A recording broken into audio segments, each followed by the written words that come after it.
Stuff works, but I feel like you're just trading Right. Lyme disease now for like some sort of weird, Yep. like chemical thing later. Well, it's really interesting, just completely off topic, but not.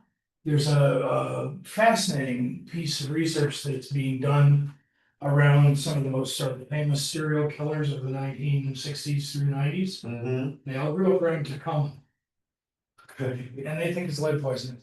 Uh-huh. They think it's lead poison? They think there was so much toxin in the refinery work and the chemical processing work Yeah. in southern Tacoma that Wow. they think that that's a real contributor to. Oh. Okay. I'd like to return. Here's my candle. And I don't know where, but you probably are aware, you probably saw it. I've gotten a couple forestry things that I see. We have emerald ash borer confirmed here in Middletown. Yep. Which is not a surprise, since we knew it was in West Rutland. Right.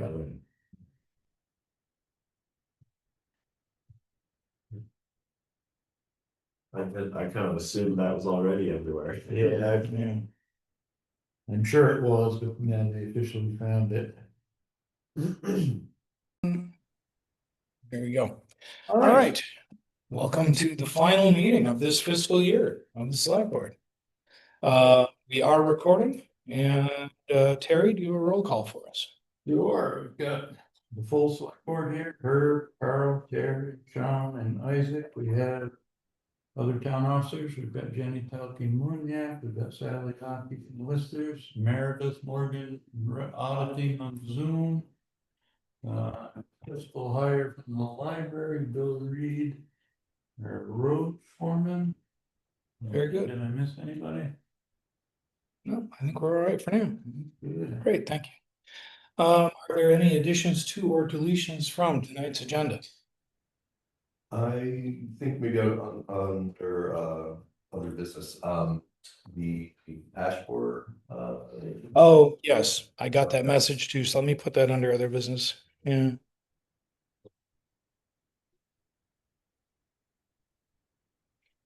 All right, and I had another copy of my agenda and I don't know where, because it had other notes on it that I had to do. Oh, well, yes, I have that down here. Very good. So next step is to approve the minutes of both of our most recent meetings. Since there are only three of us here and I did not attend the May 22nd meeting, we couldn't approve that. So we're going to consider those tonight, and we will also consider the June 12th minutes tonight. Luke to approve the May 22nd. Thank you. I'll second. All those in favor? Uh, I will abstain.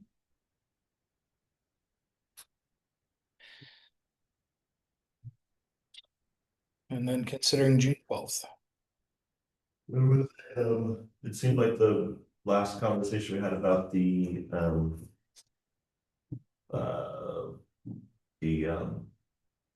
building manager position that we had at the end was not documented in the notes. Okay.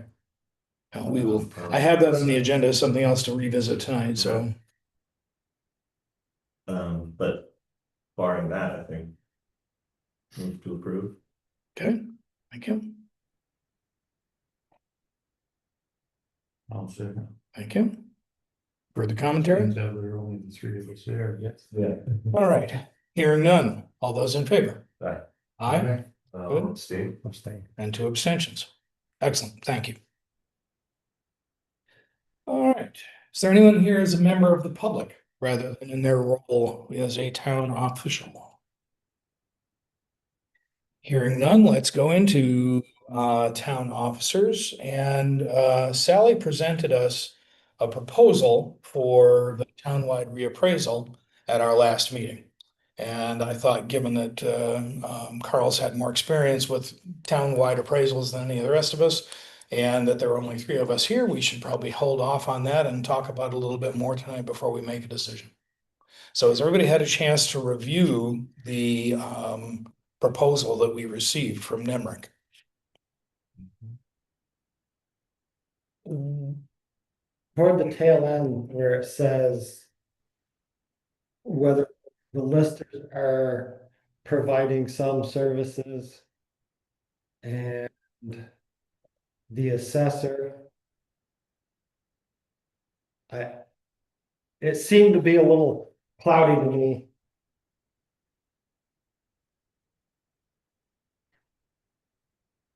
For the use of, I think it was the use of the building here is.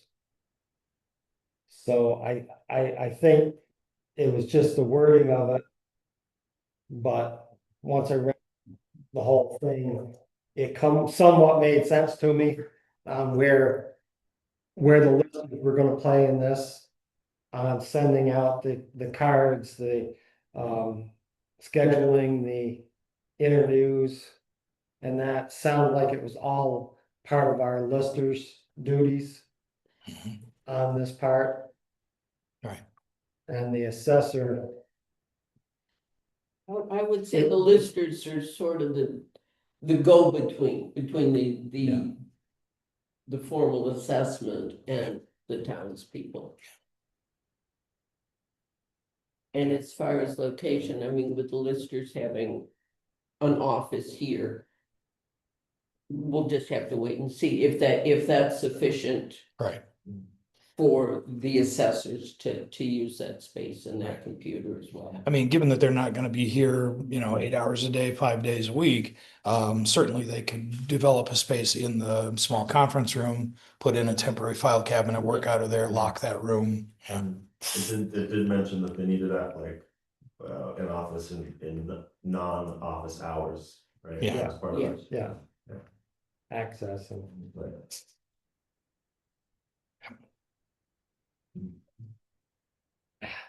And I don't know that it will be other than 9 to 5, but none of the Right. town, the town isn't open 9 Right. to 5. Right. And it might be a weekend occasionally too, so. Because all their visitations won't be during the day. They just don't happen that way. I think I saw that you had 3 responses out of the 10 Yes, we had. or We like. we had 3 responses. One was a no. They were not gonna offer a bid on it. The second one was someone that called me on my cell phone, having found my cell phone online. And I said, would you please give us something in writing? And you can send an email so that we can do it, and they never did. Oh, okay. So this was the main detailed one that we did receive. Also, Carl, as I said, we found a couple things. First of all, because we have the Nemrick software, number one, they would bid. Number two, a lot of other assessment companies would say, we don't want to get involved with that, with the interfacing between softwares.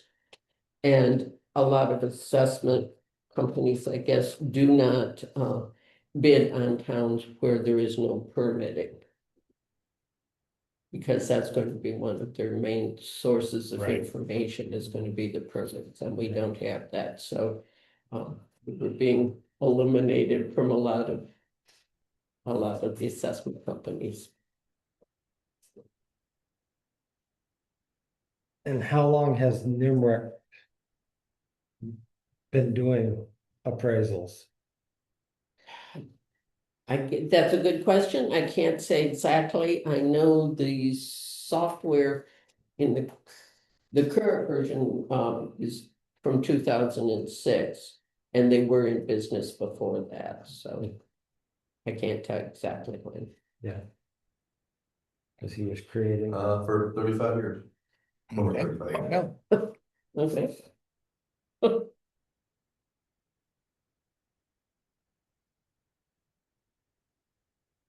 Yeah, I mean, the price per parcel seemed equivalent to what Castleton has just recently paid. So that's not a surprise. It's a surprise that it's gonna be 4 years from now, but.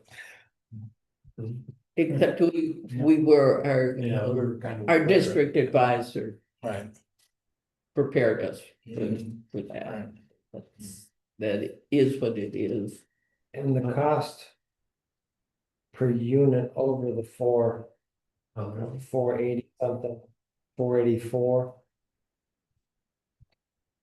is $100 per parcel. Per parcel, yes. That again, our district advisor, Christie, alerted us that that was the normal, that was the sort of fee.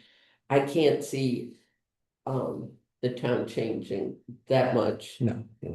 New construction on an entirely new site. Right, somebody subdividing parcel.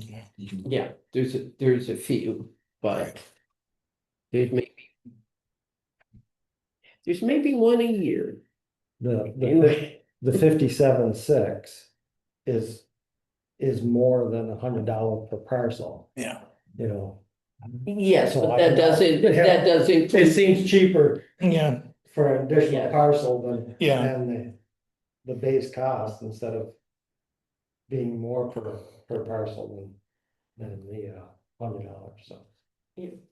But I think built into the first one is their structure of how they're communicating Right. with us. And just add one more parcel in there. Do we know, what happens for, the random like vacation homes where there's somebody that shows up for like 1 week out of the year? What happens with those for? In those cases, I think they will visit the property.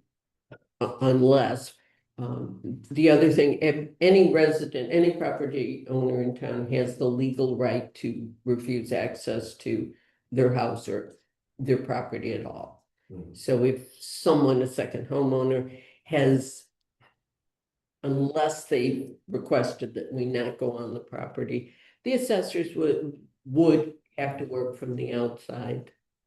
And, do the outside measurements, take whatever information we had at that point.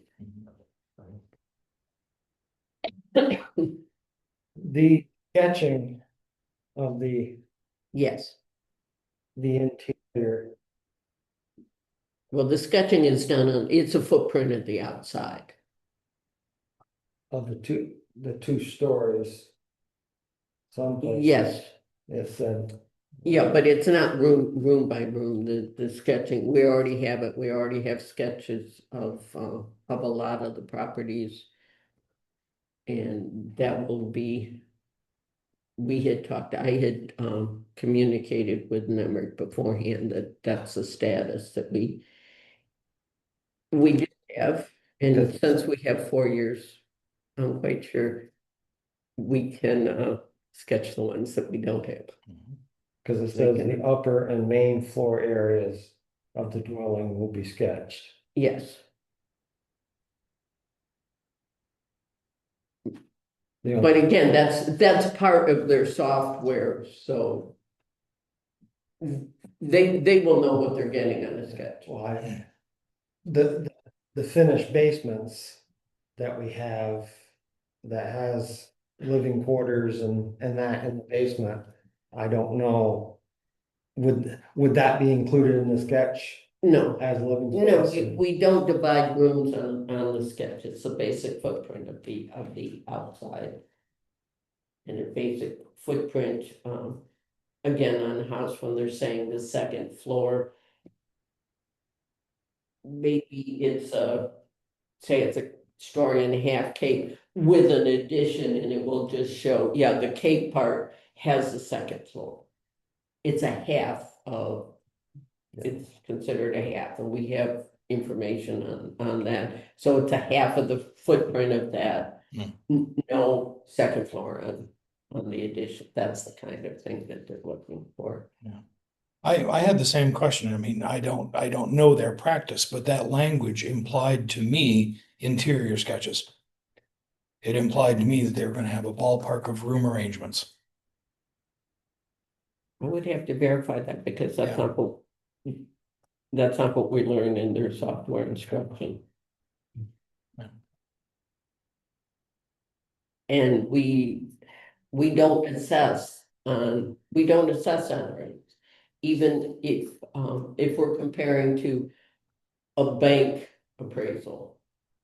And they will consider, 2 bedrooms, a bathroom on the main floor, full bath, half bath. Listers, it doesn't matter what a bedroom is in a bank, a lot of the bank, appraisals, a bedroom has to have a closet, a room has to have a closet in it to be considered a bedroom. I think we just went through a quality sheet with you, we've done that with Isaac, we've been to a lot of your houses. And, when we may make note, that's a full bath, that's a half bath. What we really do, and it's the quality sheet, and that's how we get it, we count plumbing fixtures. Right. So it doesn't matter exactly where they are, we don't necessarily record exactly where they are, so. And it doesn't matter in an assessment if you have 3 bedrooms, 4 bedrooms, that's not part of the assessed value in the software that we use. And since they created the software that we use.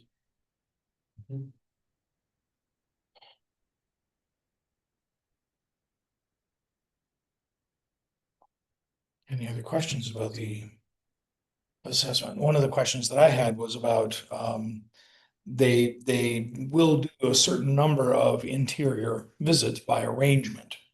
And Castleton went through a little period of negotiation about, the appraisal firm had not been inside as many buildings as the town hoped. And so they were willing to come back and do some more. And they ended up with about upper 30% of homes visited inside. So that would be a good ballpark for us, but that's not something we can commit, that NIMRIC can commit to, because it's gonna be the work of us and the listers to get folks inside houses. So that's Yeah, something that's for correct. all of And us as I to. said earlier, it's also it is the property owner's legal right to deny access to their properties, so Right. we can't require of them a specific number.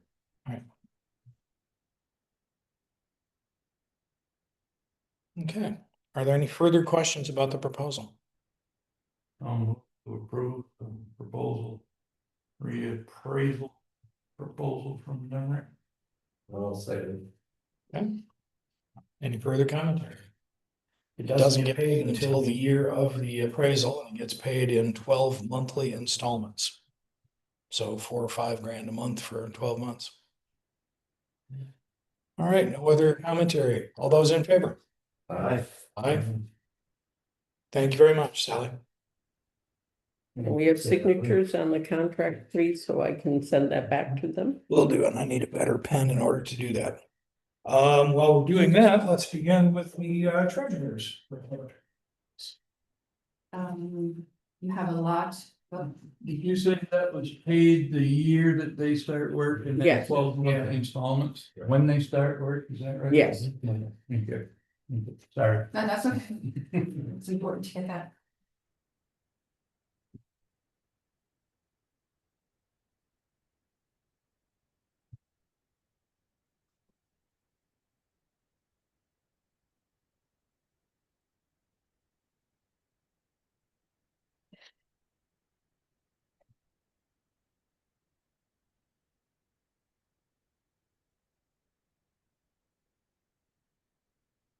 So we're days away from the end of the fiscal year, so,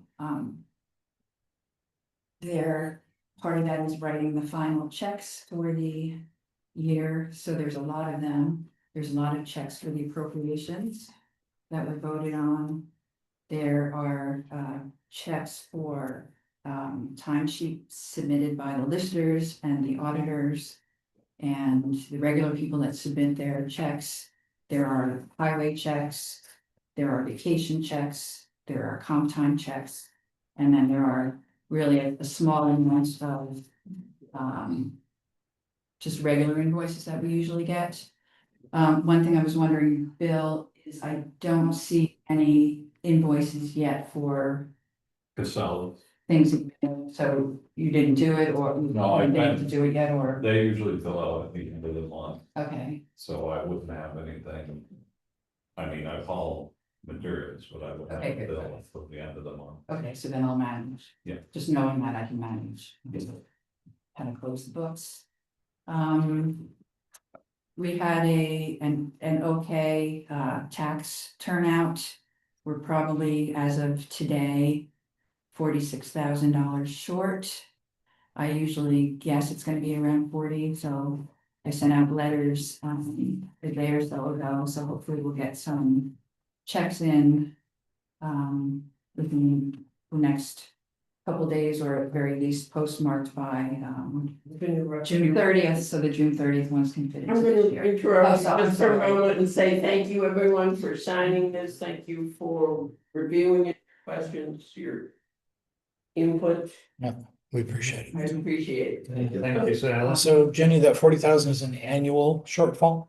It That's- typically is around that, Yeah. it's between like 30 and 40. Okay, But I did an overview of how I think the year is going to end. And despite having that shortfall, we should still be okay with covering our bills for the general fund, and we talked about the highway last time. Good. So after closing the books, my next step will be calculating the tax rate. And typically, the select board meets with myself and Sally the second select board meeting of July, so that we can review and approve the tax rate. And prior to that, I'll send you guys information so you can see how the year closed out.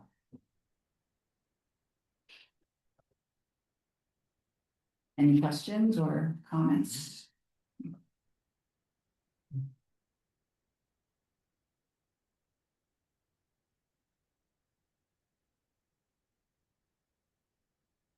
were you surprised by anything this year?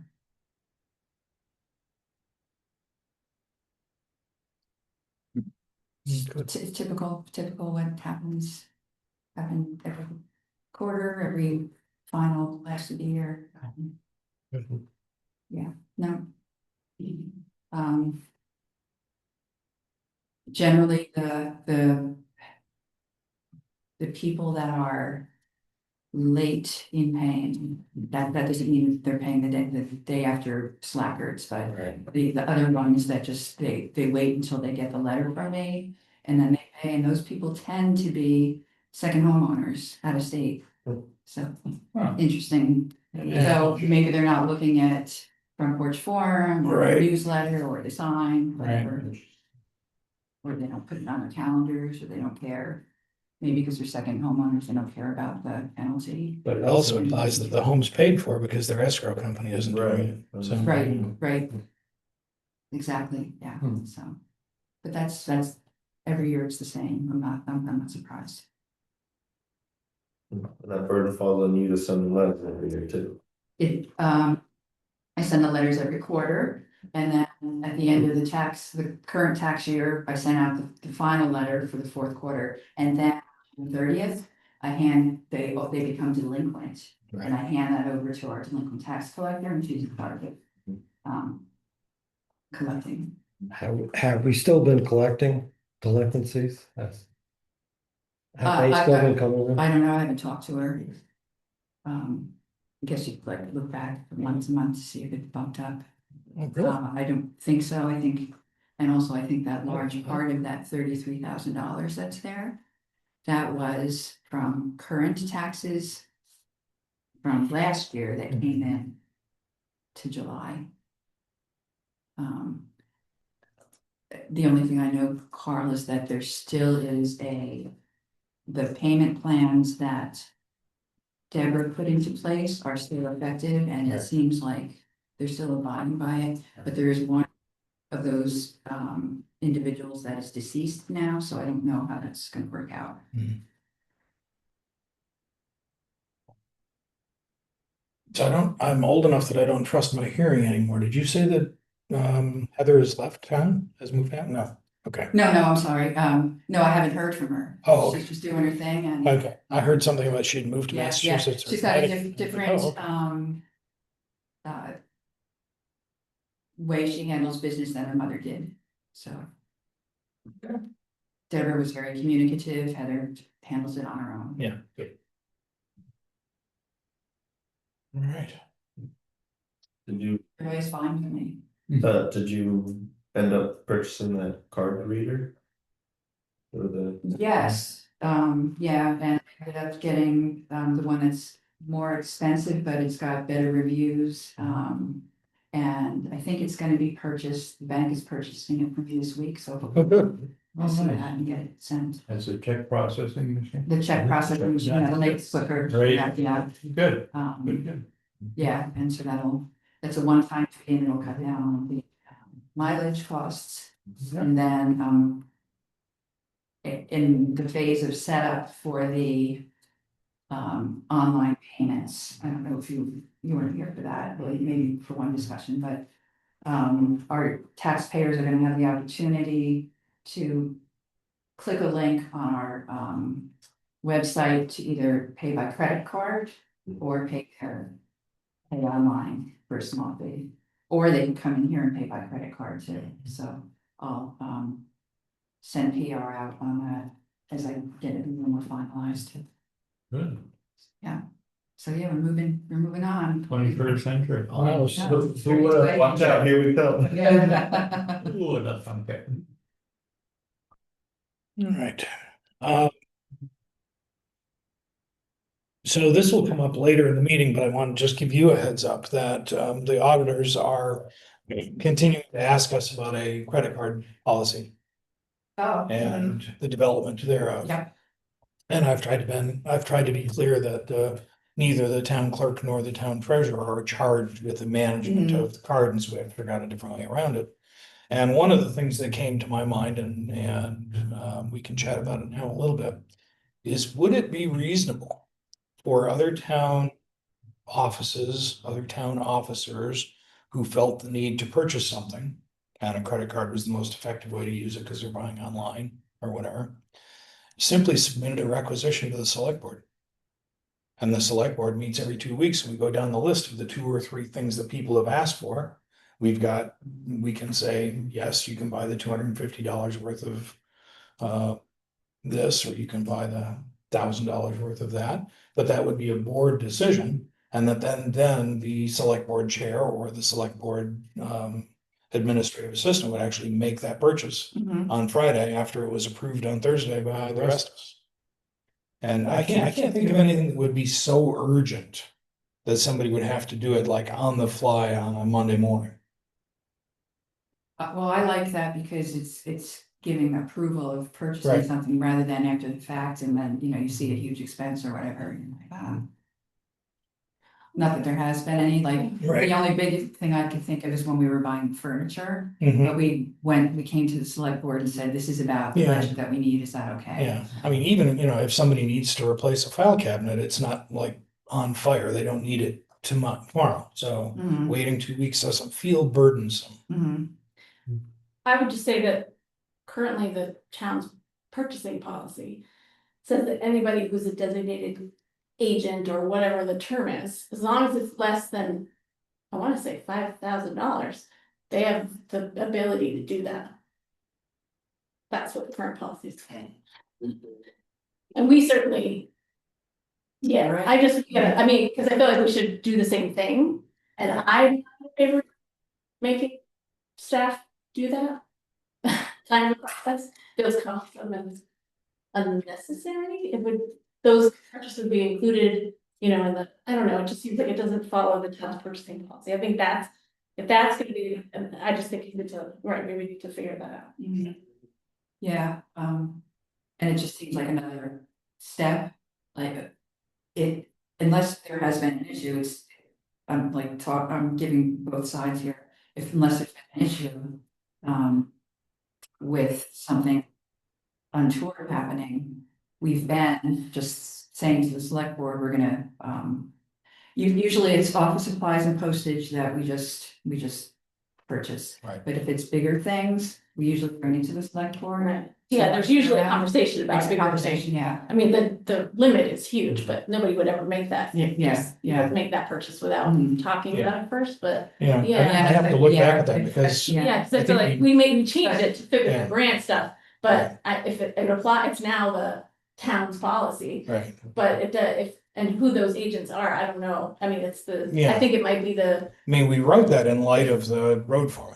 right, road That foreman. somebody would need to buy $5,000 worth Or, of stuff yeah, on emergency yeah, basis, so- right? So I don't know, I mean, I'm not saying I'm just saying they should sort of align, whatever. Under that, though, usually a credit card isn't involved. because- Right, Right. you have accounts with things, Right, right? and yeah. so maybe credit card purchases are like a separate animal, which is possible. It's possible. And maybe credit card purchase in the wording of it, it's limited to certain kinds of purchases, Mhm. and if it's not emergency purchases, we can write a check for it. Mhm. Right. So, Yeah. I think to Jenny's Yeah, point so- too, a lot of the things that, not that we have a lot of them, but if some little thing comes that somebody wants to purchase and it's just a whatever, $199 thing, that they could have just purchased it anyway, but just out of respect or whatever, the town is involved, they bring it to the select board and get approval before they go and get it. I've done I that think for it's fine. $100 and under items, Yeah. where we didn't have accounts. Mhm. And I've done it on my own because I needed it right then, and rather than chase somebody down for a credit card or Right. whatever, I just ate the tax on it. Don't worry about the tax right now. I've done the same thing. but that's the Right. other thing about using the credit card is that can't just use it for anything because you gotta make sure that they're tax exempt. Yeah. So, funny you bring up the credit card policy because I have a draft of it. I found the draft. Mhm. And I want to tweak it a little bit, but I'm waiting for some information back from the bank Okay. about the credit card, because I think the credit card name, it's in my name now, and I Right. do not want that, and I don't want them to have my personal information. It should be in the name of the town of Middletown Springs. Right. So my guy is looking in to see if that's possible or not. Once I get a better handle on that, I will send the draft off Yeah, yeah, again. no, So absolutely. it's been sitting on my desk, I just Good. got distracted with a couple other It, things. it, That I would would be just wonderful. say it definitely is, because our card says Town of Middletown Springs Library Mhm. account or And whatever. where's yours from? Right. From here, oh, you guys aren't Heritage? Yeah, We're we're not not Heritage. Bank, yeah. Oh, okay, so I was thinking you guys are Heritage, okay, well, Heritage does it, it says Town of Middletown Springs Mhm. Library, and then It's- the yeah. name of the person. We update our purchasing policy after. January, because I thought we upped the limit sometime up. The newest one we have on the site is just January, but that's the. The one that doesn't require board approval is up to 2,000, but I thought we did do up to 5,000, Yeah. but. You weren't here yet, but I don't remember. I'm gonna have to go back through the minutes and have a look. it's January is the newest one on the site, and that's Okay. Yeah, that- up to 2,000, it says, without board approval, then it's 2 to 10, only with prior approval, select board or library board, Mhm.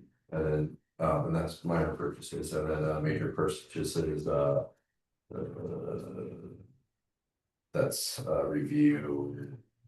I think that's Yeah. just more of a heavy look into things. Yeah, and I think I think maybe potentially it's like a credit card policy with like maybe a lower limit.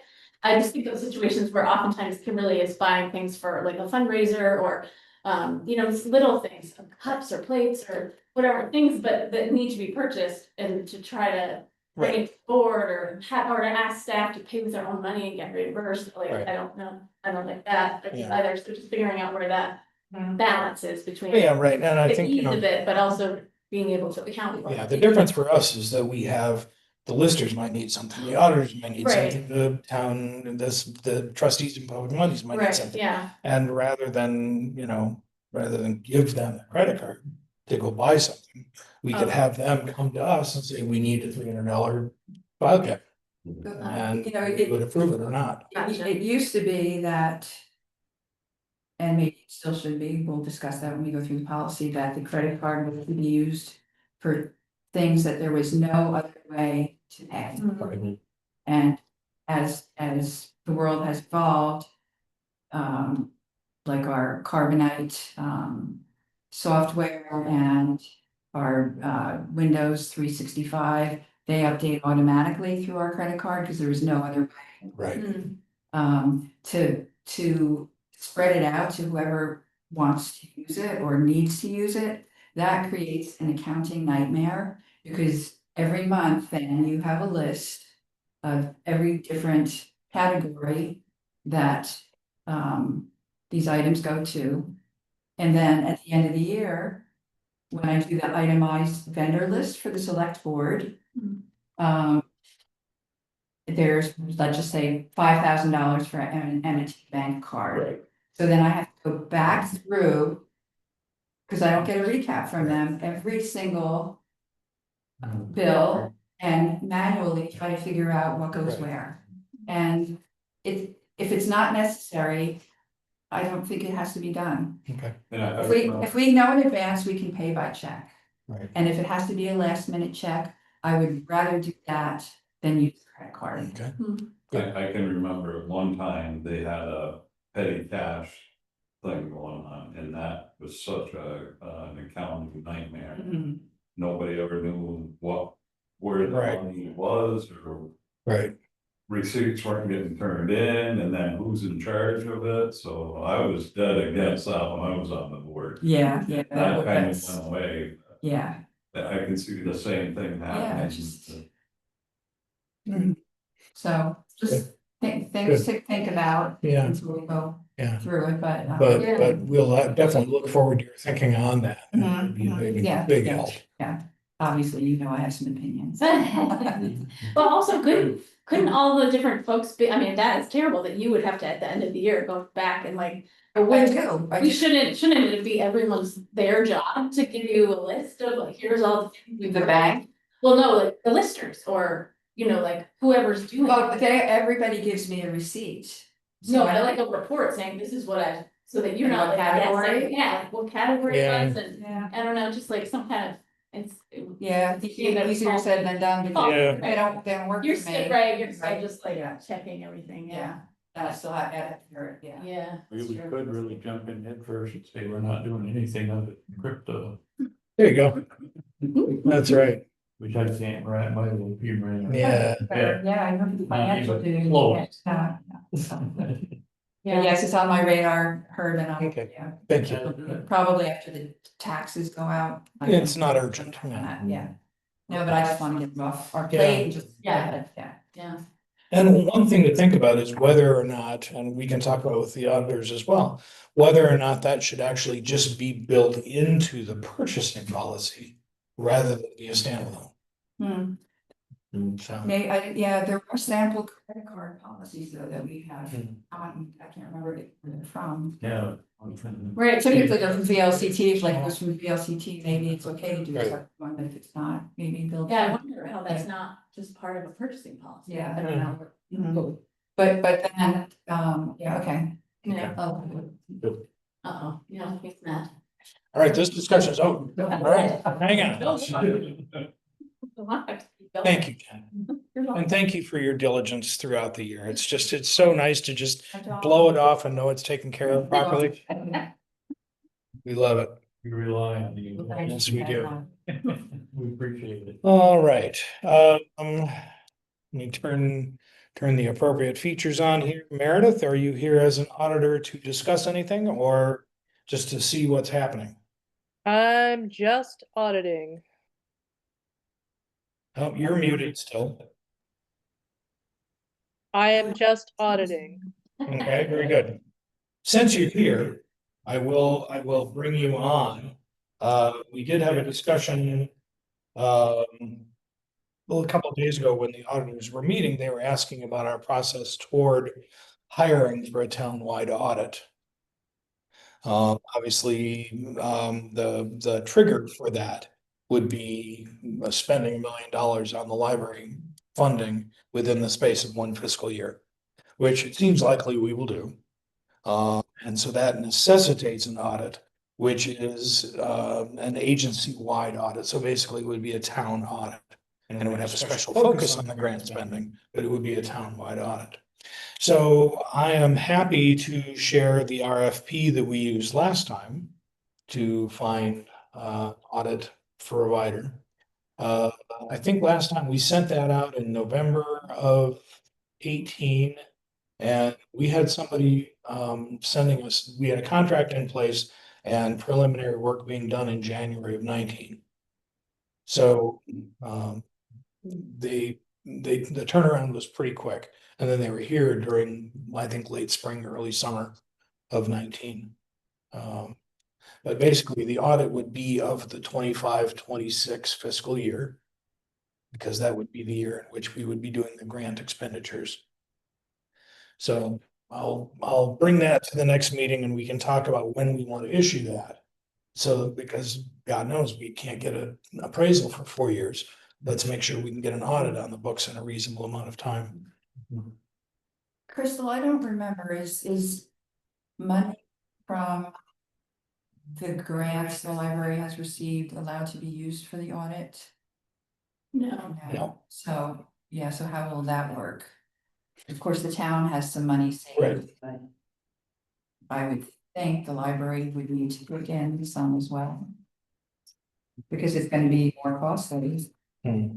And it just seems like the fair thing to do. Yeah. Again, I've just thought of that right now, so I need to think that through a little bit. Yeah. Now the grant has been very clear that they do not pay for administrative work. Mhm. So you can't pay your grants manager out of it. Mhm. So the audit would be an expense borne by the town. Mhm. And then the question of, I never quite understand what it means that the library pays for something.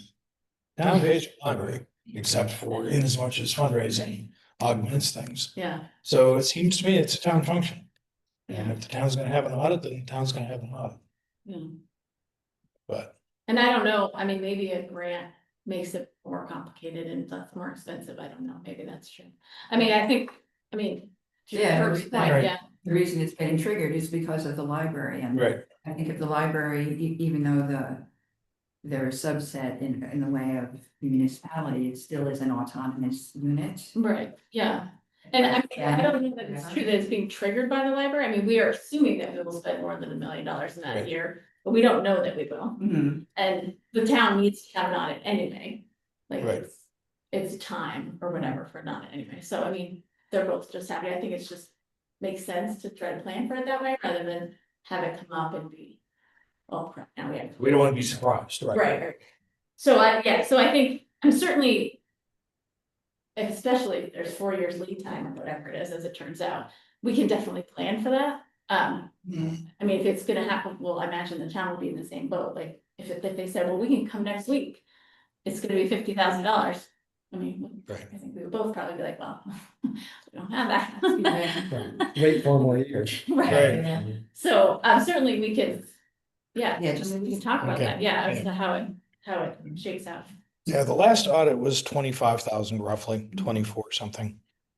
That was Right. 9 years ago now, no, 7 years ago now, so it'll be more than that.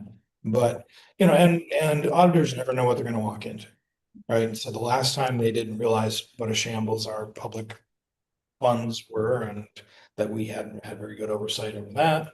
They hadn't realized that the library and the town were differentiated in their record keeping. They were, so you never know what kind of bear trap you can put your foot in. And do you tell them what year to pick, or did they come? and- Oh, we tell them. You tell. Yeah. So it's not like they would say, well, we're not gonna do that year. We're gonna do Yeah, it," we you know, would, you we would tell them. contract Oh, with them for an for a audit in a specific thing. particular Oh.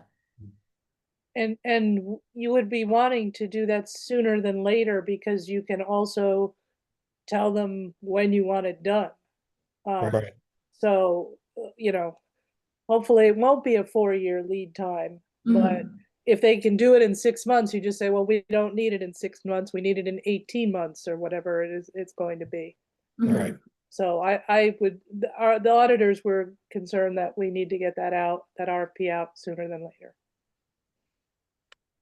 So they have to do the year that they're gonna do, that fiscal year has to be over. Right, So it has to right. be completed, so they Right. couldn't happen before Right. December 26th. Or no, that's not Um, fiscal year, that's right. calendar year. So Right. It couldn't happen basically, Before July July yeah, first, it would happen in the fall to winter at the very earliest of 26, Oh, and probably more like the spring of 27. Okay, so I'll bring that to the next meeting as well. Good. Thank you, Meredith. All right. Um, Emergency management, we had 2 hot weather days on Monday and Tuesday, nobody collapsed that I know of. Did anybody come in? No. Now, we've done this now for 5 years between the library and here. We've never had anybody actually take us up on it, but it's part of our emergency management plan. Our town and Wallingford, I think, are the only two who've written a firm heat plan into their emergency management plan. So it's worth doing. I got other work done. It was all right. But just to let you know, if we have another triggering event, we'll do it again later this summer. And we have water and seltzer in the fridge and people can plug in their phones to charge up. What is the trigger? I have to look back exactly. I think it's a heat index of above 85 for more than 2 days, or a heat index of above 90 on any particular day. 85 sounds. Yeah. That's not temperature, that's heat index. So that's a calculation that includes humidity. Okay. So So that's Monday and Tuesday again. that was, yeah. It's coming week. Oh, yeah. I haven't even looked. I looked tonight. Yeah, Monday is 90 and. So, 88. yeah. High humidity. Yeah. Yeah, that's a comfortable building to be in. And we were barely running the AC. It was just insulated well enough that the fan was not running all that often. Yeah, So, it's cold actually, I thought. yeah. I was gonna be on a horse farm that day, Wonderful. yeah, my shirt was 5 pounds when I was done. Yeah. We'll talk about your professional judgment later on. Air conditioning is great. All right. See the chairs out in Deerfield. I called here and tried to get them to come out, said I got 1,000 bales of hay. All right. The only other town officer report I have is that I got a phone call from John Weather a couple days ago reminding me that we need to add a third trustee to the trustees of public funds, now that he is no longer one of those because his wife is an auditor. And also that the Copeland Cemetery Commission needs somebody added to it. So if you have names who come to mind, let me know. We'll make some phone calls and we'll see if we can make an appointment to one or both of those bodies. And I think that is it for officers. So let's move on to highways. What's happening out there? Roadside mowing, adding gravel to where it needs it to the roads, ditching. Other general maintenance, equipment maintenance. A lot of tree limbs and stuff down, we have a lot of overhanging. Stuff that probably gonna be needing some attention for. Tree company work because we, for one thing, we don't know what we're doing. And we don't have the proper safety equipment to do some of the overhead trimming. Looked like the state really did anything to that tree. Other than No, You still hit it with a well, truck. every time the coke truck goes through, they hit it again Oh, and it yeah. drops it down again. I mean, now there's no need none. It's ridiculous. I was gonna wait till we got the. Yeah, that's not, well, anyway, there's a tree over by Hewitt's Sugar House in Ira. And I was hauling from Casella's. And the tree had fallen down to where the first trip through, I mean, it's a poplar. And it blends right in with all the vegetation. I didn't see it. I thought it came through the windshield. I had sticks sticking out of my visor and everything. So when I got back, I called 3 different numbers I had for the state, and it all went to voicemail. So I called the sheriff's department, and they said that they didn't have any coverage for the area. So they dispatched me to state police. State police took my report, they said they'd get a hold of the state, and as of yesterday, it still hadn't been done. And it's still eye level, I mean, every truck that sits higher. At one point, pickups and stuff were taking it in the windshield too, so.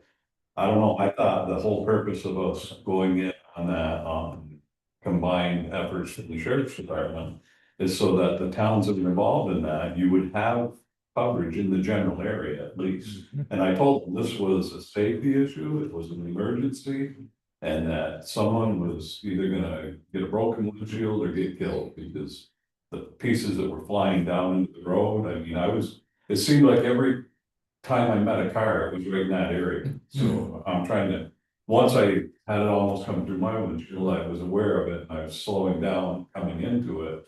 And if I could go around it, I would, but a lot of times it was medium vehicles right there. It, like I say, unless they took care of it today, it's still there. And that was Friday. I was still there this morning. And it's by the old stagecoach barn.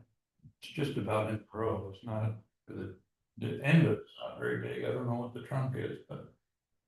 The big pickup, I think you could still hit it, certainly a big truck, you.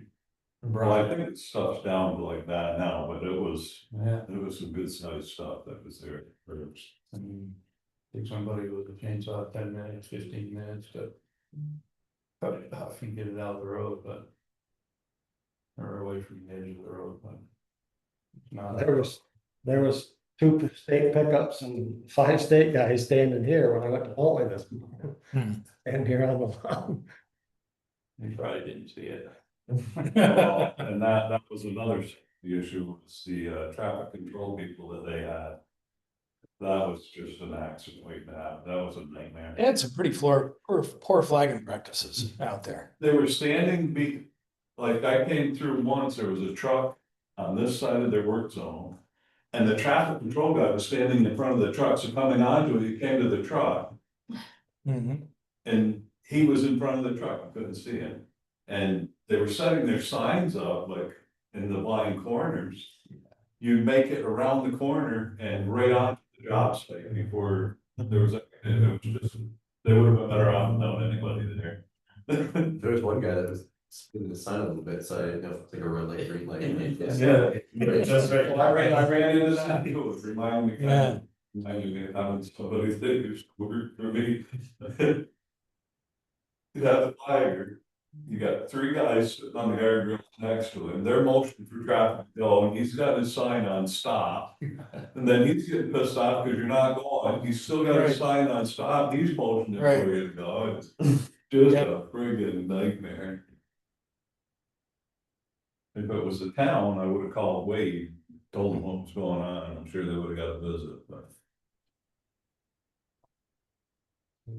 Anyway, that's when they're They ready. set up sometimes too, on a bright sunny day, you just stand in the shade. Yeah. Right, come around the corner or something, you can't see. You don't see it, right. Well, that's it, they're all decked out, they're all decked out in their reflective pants and their booty hats and everything else now. But a lot of the vehicles now have those same colors on them, so when they're standing next to the vehicles, they don't stand out. Right. All right. Well, thank you, Bill. You're welcome. Road commission. I don't see that Morgan's on the large pin tonight, but No, he was interested 2 weeks ago on whether we're going to make any plans on doing anything up there on Coy Hill okay, on that stretch of road. He had called me, he had gone through it, and I said, all right, I just got back from a vacation, I was like, I'm back, like. 15 minutes on the phone. I said, all right, put it in the email, send it to the board. And I mean, unless somebody else, I've been fielding calls from them as well. I just told them it's not on the agenda, but we'll get on it next meeting. Well, I'm not sure that it's supposed to be back on the agenda, because the last correspondence we had in the meeting was we're waiting for their report. They're supposed to fill in. I can't see going up there and dumping good money into something that's not laid out for a project. which my feeling from when he called, it sounded like he had info, but I was like, all right, get it in, like, get it in writing, get it to Right. us. I'm, herding kids around right now, and I'm not like, I was both sides, they're filling potholes and grading and putting material down and everything. And one of the big things on that road is speed. I mean, one of the concerns for not fixing that road is to slow people down. Well, obviously, that's not working. well, you can transplant that tree from my road there. Some flaggers, kind of. Some flaggers sit over the ice to the side. All right. If you like, you pass that along to him. Yeah, so, yeah, if you want to follow up with him, tell him we're looking forward to whatever material he has. We'd be happy to consider it. But without that, we don't have a plan to execute. So, So I think I was talking to him for a while and received information. I assumed that everyone had seen the same kind of information, but an email from him, and he's been holding off until we know we're gonna talk about it basically at the meeting, so until the next meeting would be a good time to send Okay. everyone. I haven't seen anything new since when it was last Right. winter. Nope. Late winter, early spring, late winter. Haven't seen anything. Agreed. Well, that's the last thing I've seen, another little, one of his silver spoon in the mouth rants. I had gotten a call from Mike Lamson, but actually about that as well, the day of our last board meeting. But I was 2 minutes from heading out to my daughter's graduate. He's like, oh, you got a minute to talk, and I just misheard, and I thought it was Morgan. I was like, no, I don't. And then he's like, oh, like Mary. I was like, oh, that's Mike. Yeah, I just heard M, and I was running around, and yes, so I'll apologize, but yeah. So I don't know, but I didn't get an update on that one because I shut it down quick.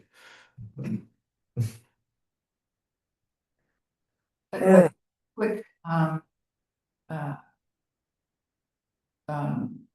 salary question or hourly wage question for our 2 full-time employees for the highway. So we have built in for the new year, 2.5% increase for everybody. Does that include the highway full-time guys, or do you have to do a annual review first? I don't know how you handled it in the past. Yeah.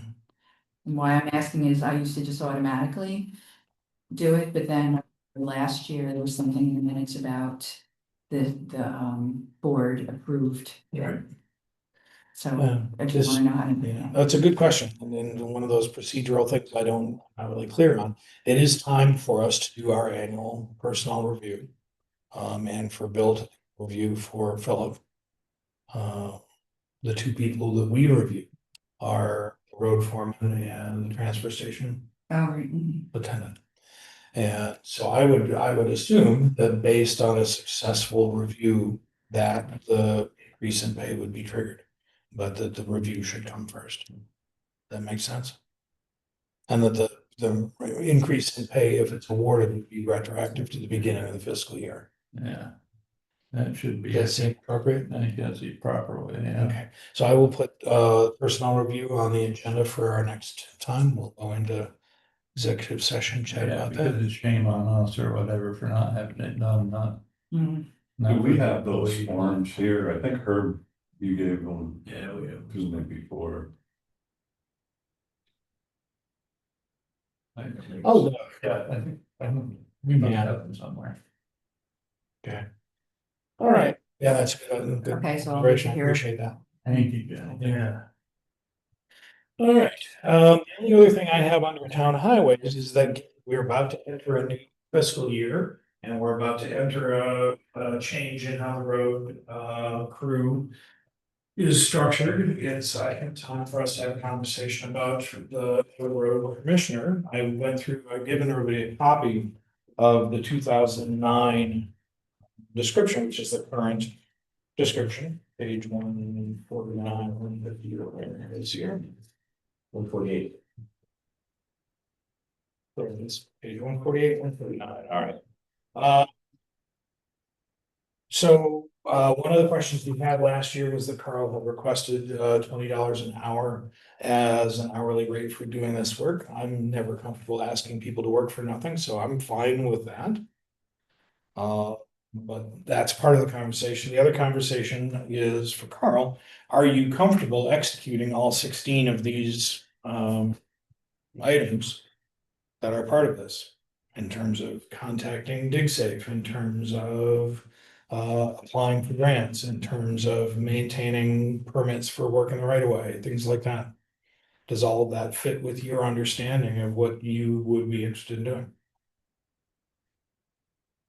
Well, one of the big things is the expenditures. And I do believe it should be under the road commissioner position to approve the expenditures. Once Bill has the history, Bill has done it for years.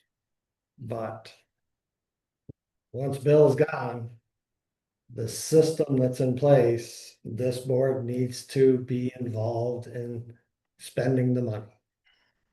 Isn't that what the warrants are for, though? The select board signs, looks at the expenditures and signs the warrants? After the money's been spent, Hmm. long and short of it. But isn't there purchasing guidelines, though, for Yeah. what can be spent or not?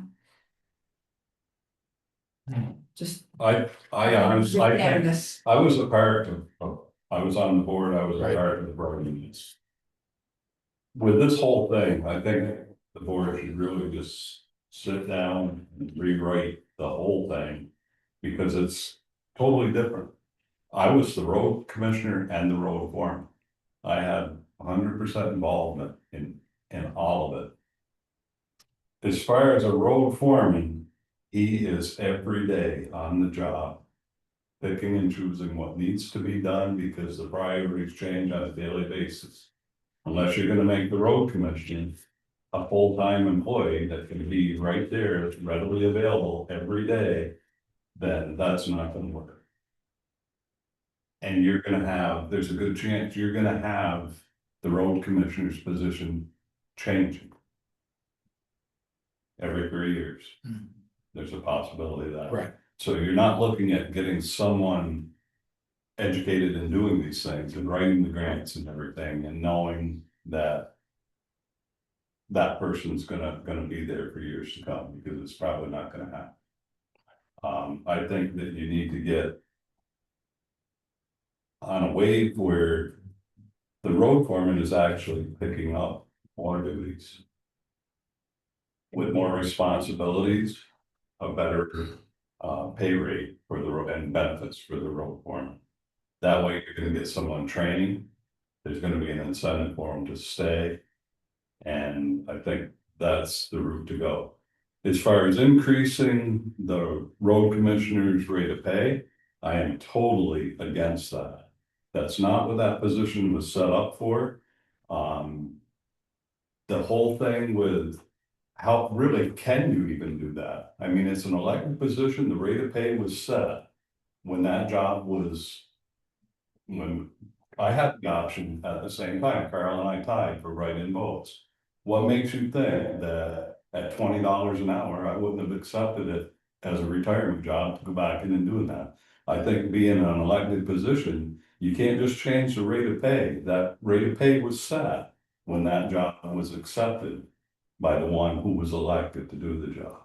I don't see how you can go outside of that and just bump up a pay raise. That's my feelings.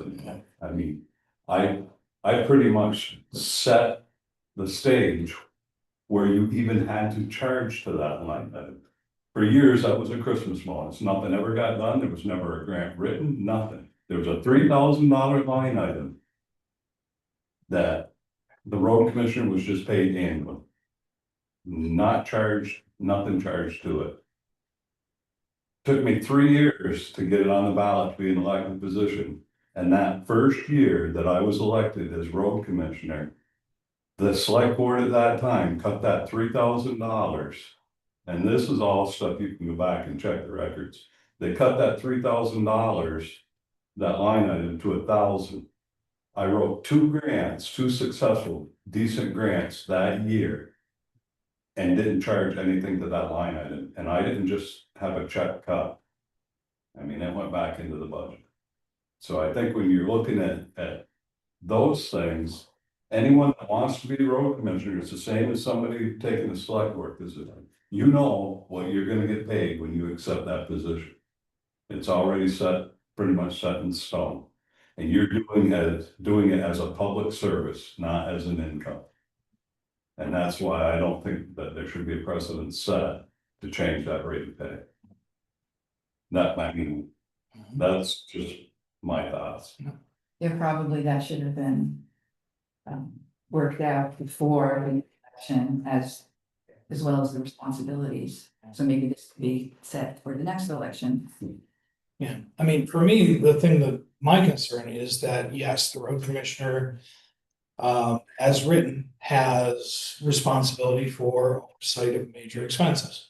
And so I could imagine, for instance, if we have a major expense, the grader needs to go in for repair, that the road commissioner might need to approve that. Because the road commissioner, but hang on, let me finish. But, you know, the approval of everyday expenses would not be part of this job. But the more important thing is that that's one line item out of 16. And if we save $10,000 on vehicle repairs and we don't get $80,000 worth of grants, we've lost the money. So every single one of these line items is just as important as the other one. And if the road commissioner isn't going to do all 16 of these, then that's not the right match. But to go back to your point, Commissioner being able to spend that $10,000 for that repair, state statutes don't allow that anyway, because the road commissioner still, whether elected or appointed, only has the authority designated by the select board. So if that grader needs a $10,000 repair, it's still gonna have to come back in front of the board. Right. I mean, you, at the board meeting, you can decide to do that and give the road commissioner the right, but it's still state statutes has that covered. Right. Yeah. Yeah, I mean, the road commissioner is responsible for doing the road inventory with Rutland Regional Planning, is responsible for contacting DigSafe every time there's side work to be done, is responsible for managing every permit for everybody who wants to work in the right of way. It's not just about overseeing the budget. There's a lot to do. And I'm not hearing interest in doing any of it except for the budgetary oversight. Well, your involvement in the highway department has been extremely limited as far as I can see. Mm-hmm. Have you rode these town roads? Do you know the condition of them? Do you know their issues? I don't, even if I drove around, I wouldn't know. I know, Right. but the whole thing is, you have to have some knowledge of it. Mm-hmm. It's a $500,000 budget. Mm-hmm. And like I've said before, the only thing we do, we sit here and sign the orders after the Mhm. money is spent. Right. That's not management. Yeah, I agree with you. That's only part of management. Part of management is getting $100,000 extra to do the work. On the other hand, and on that same scenario, okay, so Herb doesn't know anything about the roads, but you wanna go up and work on that section road on Coy Hill and do what you think is right after we've had professional advice on what should be done up there. So don't throw your finger at Herb that he doesn't know anything, because obviously you're gonna do what you wanna do and to hell with the expert opinions. So it's the same thing. I'm not saying, Carl, that you don't know about roads. I understand you do. But there's a big difference between doing what you wanna do and what needs to be done. And I've been doing it long enough to know that there are standards and yeah, they set guidelines and they don't live up to them. But at some point, it's gonna come where the grant money and all that comes into play. that if you're not maintaining the roads at the level that they're supposed to be maintained, you're not even gonna qualify for that money. And that's why I understand, we could do a lot of things cheaper on our own than get the state involved. And that's why I don't apply for these, grants where we're gonna pay a 50-50 share. It's usually an 80-20 grant that I apply for, and we end up making out real good on it. But we have to follow the standards and guidelines that are set by the state. That's very, very true. I'd say obviously we're doing something right. We're meeting the state standards, Brian Sanderson and, the water guy, they come out and review these projects. They approve what we're doing, get the grants. Obviously, we're doing something right, or we wouldn't be getting the grants. So they approve of the construction practices. And in terms of item 10, you're questioning, I mean, the road commissioner can solicit bids, obtain prices, solicit bids when needed. Submitted to the select board, that's for purchasing road equipment or contracts. For example, when we buy a amount of sand, crushed stone, processed gravel, whatever. Bill gives us that information. So you could give us that information, three different bids, and the board approves it. It's not just one guy. So I'm not sure what you're, Good point. I'm not sure what your question or where you're going with that. It's not just Bill, it's still a You collective guys have the decision. ultimate say. All right. Unless I missed something there.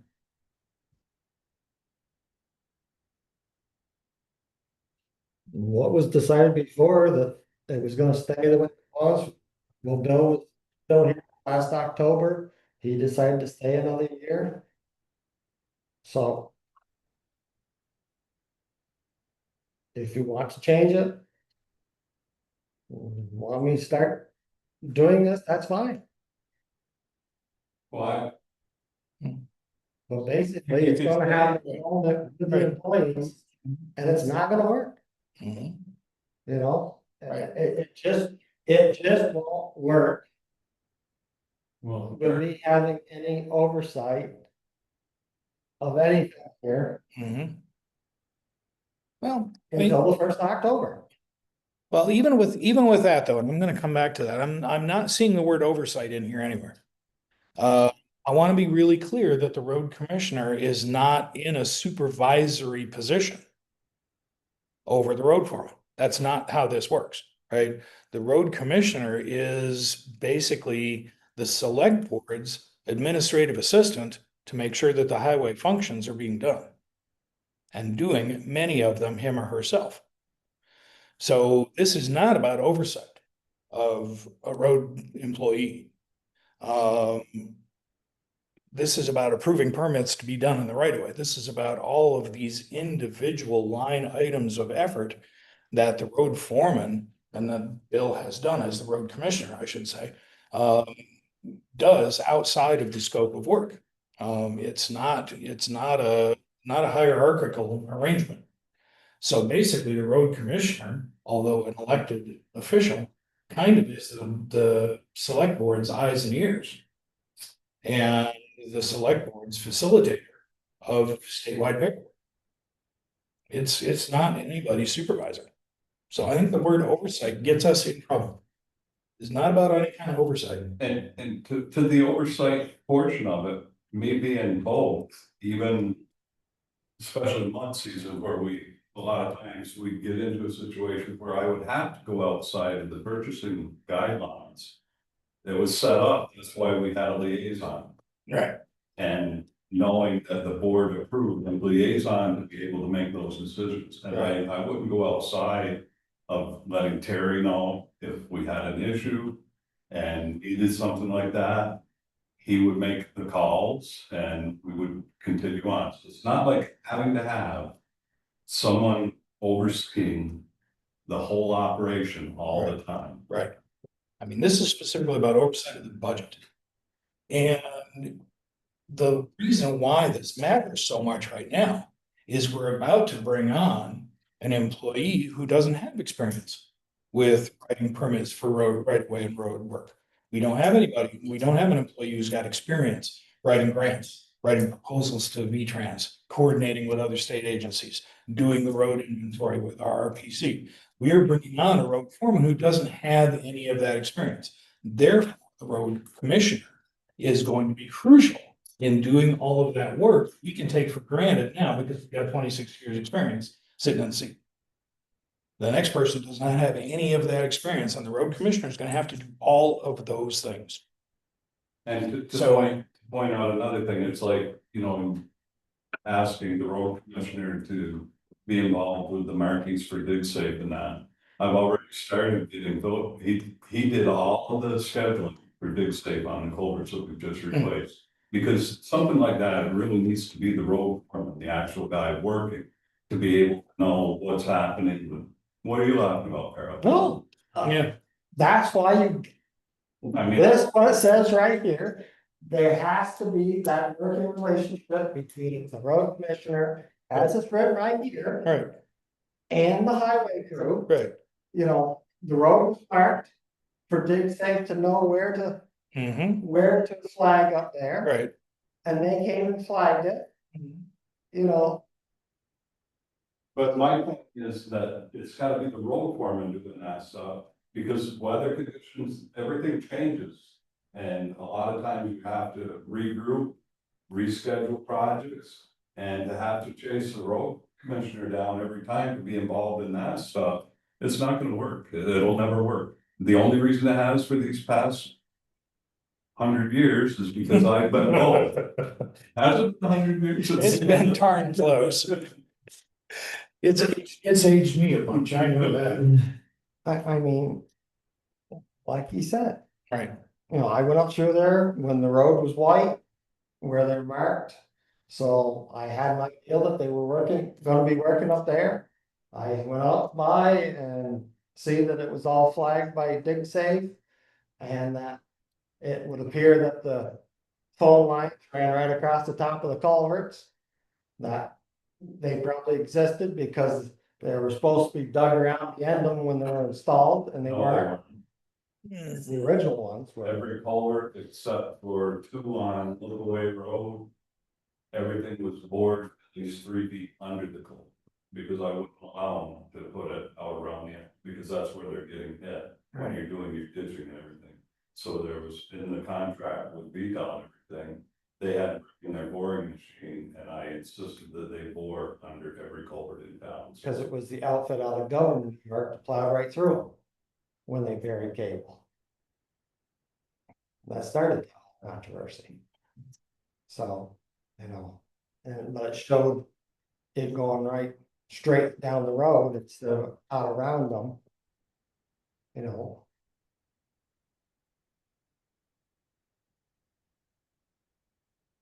all right. So what's our next move? We've got a job description. Do we need to rewrite the job description? I'm just worried that when we start in October with Bill being absent and road foreman who is capable mechanically of doing whatever we need done, but will not have the administrative experience to manage the finances of all this, somebody's gonna have to do that. And that's the key word. Doesn't have the managerial experience of the finances. And we're right back to where we begin, that the expenditures either has to come from this board or the liaison. I'm not so sure that the managerial experience isn't there, because he has his own business, he does pretty well with it. It's a matter of getting into the routine of knowing where and how to spend the money for this particular job. And I'm already starting to get it weaned in on it. I'm not just gonna leave him high and dry. And even when I'm gone, I told him, oh, if you get in a bind, don't be afraid to holler. Right. So, you know, I'm happy to. Right. But I mean, just things as simple, and again, I'm a bad test case, but the amount of times we've had to call A&R to do road work. I mean, you don't think of road work and the Agency of Natural Resources in the same sentence, but of course they are. And so we're on the phone with ANR almost as much as we are with V-Trans, right?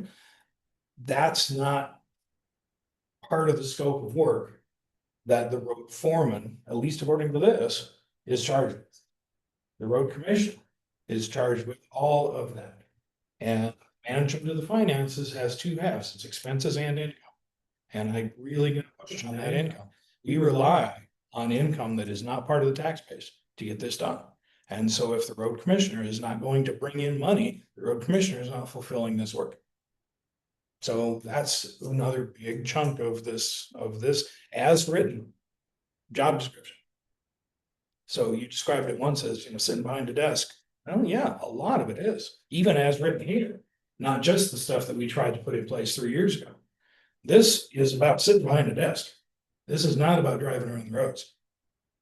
And that's To be the recorded, road foreman, Carl, that's what it sounds that's like. recorded, you go back through the records and show It's not a the, full-time position. the time sheets that I turned in under the road commissioner's duties, you'll notice that was holidays, after work hours, about every night, every weekend. It had nothing to do with the road foreman. Right. And I did it for the elected pay grade, because it was something that I did as a public service, Yeah. not as a second job. Yeah, this is the desk job that supports the select board and the road. I'm not on this board, obviously, so you take it with a grain of salt, but it sounds like. I mean, I feel like this is a time honored discussion at this point. But it sounds like you're gonna bring on, I don't know, maybe you know who you're gonna bring on as a new person to replace Bill, so that's a known Mhm. quantity. You know what the job entails. I feel like between now and October, you've got an opportunity to talk with that person and see which role is gonna take care of which thing, who's got the skill sets, because it's not always gonna be the same. Bill's got a lot that he knows how to do, the next person might not. Whoever the road commissioner is, whether it's Paul or somebody else, I mean, it feels like every time you get a new person, you might have to sort of take a look and what are the things, who's gonna do what. And then you have some time to alter the job description, if, however, what can the new person do, what can they not do? That goes on the other person's plate, and then if that person can't do those things, then that's a different conversation. And if there's a pay rate discussion, well, that's a part of the conversation as well. But what I hear people saying here is that the partnership that's required for these two positions to work together is not possible until October 1st. I feel like that's what I'm hearing people say. So however you want to deal with that, I mean, you can force it or you cannot, but And a lot of you have that, to, geared towards prepping for that October 1st Mhm. deadline. Sounds like you've agreed to sort of keep status quo until that point. So if that's what you agreed to, great, but I mean, it just seems like you're gonna have to kind of evaluate it. and a lot of the things that you're bringing up, Crystal, there's things that can be looked at. And a more decisive decision be made on how to go about this, but it's gotta be done in executive session. Because there is information that can only be discussed Right, because it's personnel. right, yeah, I'm sure there's a Right. process that goes with that for sure, and Yeah. whatever that looks like, I mean. Right. You Yeah. understand. My concern is just that because this is hard. Doesn't mean we can't do it before October 1st. October 1st is looming and we need to know who's doing what with an. Yeah, Right. for sure. So That- yes, gotta this is happen hard, before that, yes, yeah. this is gonna be Tell contentious. you one position Yeah. that knows what's gonna happen. So yes, it's contentious, yes, it's difficult, yes, we're gonna pull our hair out, doesn't mean we can't do it, we have to do it. Yeah. So, what's our next step? Yeah, I'm with your earlier statement. I personally have no trouble with the compensation, $20 an hour or whatever, and I understand Bill's frustration or concerns or whatever. He did it for less than minimum wage for years until Right.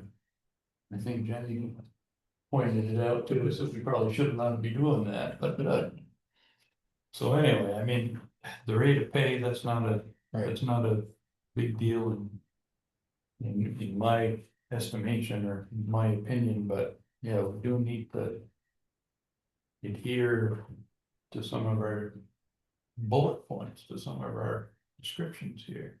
So And I think the new commissioner would work up until October 1st with Bill, but especially going forward Mhm. with Philip. We got a brand new, very new, capable young fellow working for us and we feel, Philip is working with Bill. We can solicit his input through Carl back to the board and the board makes the decision. End of story. We're the ones that, where the rubber really meets the road, based on the information we're given from Right, a couple of sources. right. Jenny, you had a thought? I was just gonna say, how to hold the person accountable that has that position, It's tough because it's an Yeah. elected position, because right? clearly I can see that the current road commissioner is not happy with some of those. Hmm.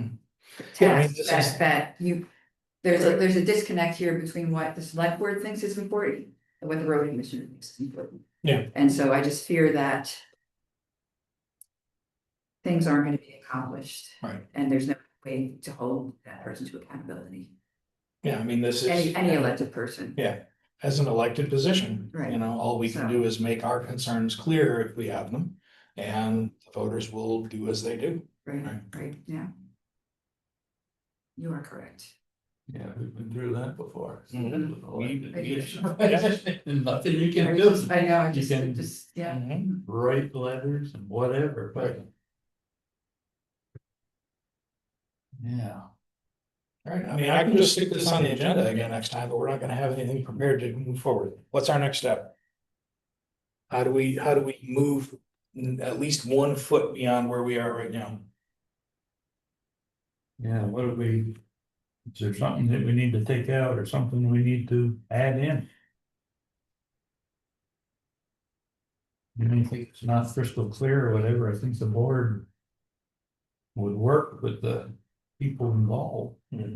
Well, I just noticed number 4, it's not crystal clear because we were talking about oversight earlier.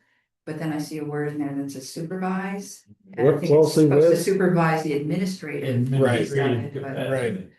Yeah, so. Yeah, this is, but it's a it clumsy took me document. a while Right. to, yeah, Yeah, digest that. Which Like is I one of say, the- a lot of this, I was involved in writing it and Okay, it's written with the knowledge that both positions were the same, so at that point, it wasn't an issue. But now it becomes a big issue. right.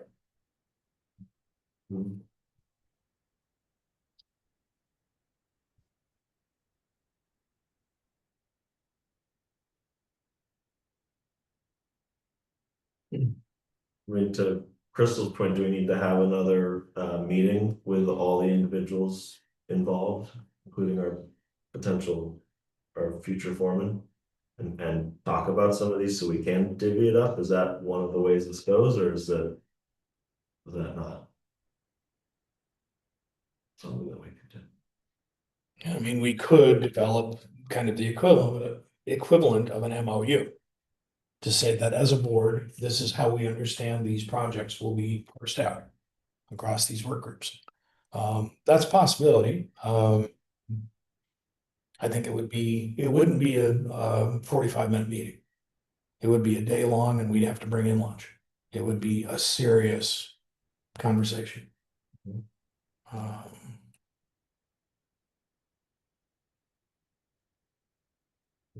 And it would be probably best if it were professionally facilitated. Because somebody outside of this group who has the ability to kind of hold all of us to the fire would be productive. But Well, my suggestion is that you put it on the agenda for next time. And that we have, the board has an executive session discussion. Okay. Unless you want to take it up tonight later. I would assume not, but that's me. Assuming that would be the board only. Yeah. Yeah, that's kind of what I thought. Yeah, I think we can do it in 2 parts, but Well, let me just throw this out there,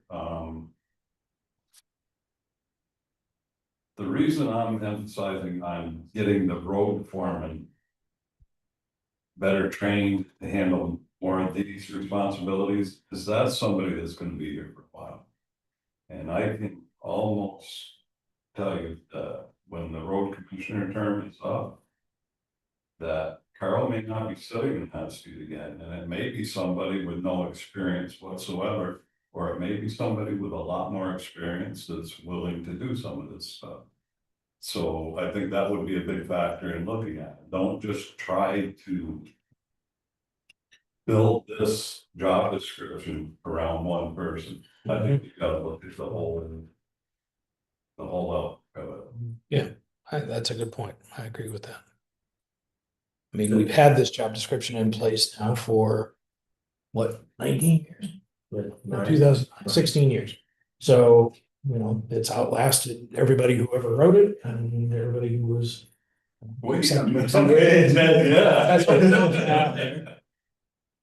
It's outlasted the service of everybody, Yeah, but that's not true, because you've been serving for 100 years. Like I said, the thing is a lot of the things that are in here don't pertain the same way they did when it was written. Right. Because the same person held both Right. positions. It seems like it's a good time to revisit it just in general. Right. I mean, it's complicated because one is an elected and, you know, so there's that and. Was it the board's decision to make it elected? Like, is there's that's. I'll take credit for that. Yeah. Took me 3 years petitioning it because Specifically to have an elected to position? have an elected position, and because at the time, it was only, the statutes only allowed it for a 1-year term. So I got that wrong, so it couldn't be done when it voted to do it that way. Prior board fought me for those 3 years about wording and things that the board could have changed to get it on the ballot sooner, but it didn't happen. So it's a lot of personal stuff that went into it. Then once got it changed, the state changed, actually ended up changing the rules that it could be an elected position for 3 years. And Was that always you were holding both positions? no, Oh, okay, but that was just for one or the other? Yeah, no, I wasn't even hired when I got road commissioner. I wasn't the full-time foreman. They went through about 4 or 5 before me, and gotcha. Yeah, I was only part-time when I was on the select board. Filling in but you were an employee, part-time. right, for the duration of the time that you were trying to get this as an elected position. So there's a lot of history, but Mostly we table this till next time. Very good. And I will include it on the agenda next time as an executive session topic. And Maybe I just make everybody a suggestion, because it might make your executive session go quicker, is maybe everybody looked at the job description before the meeting and wrote their thoughts down, Yeah.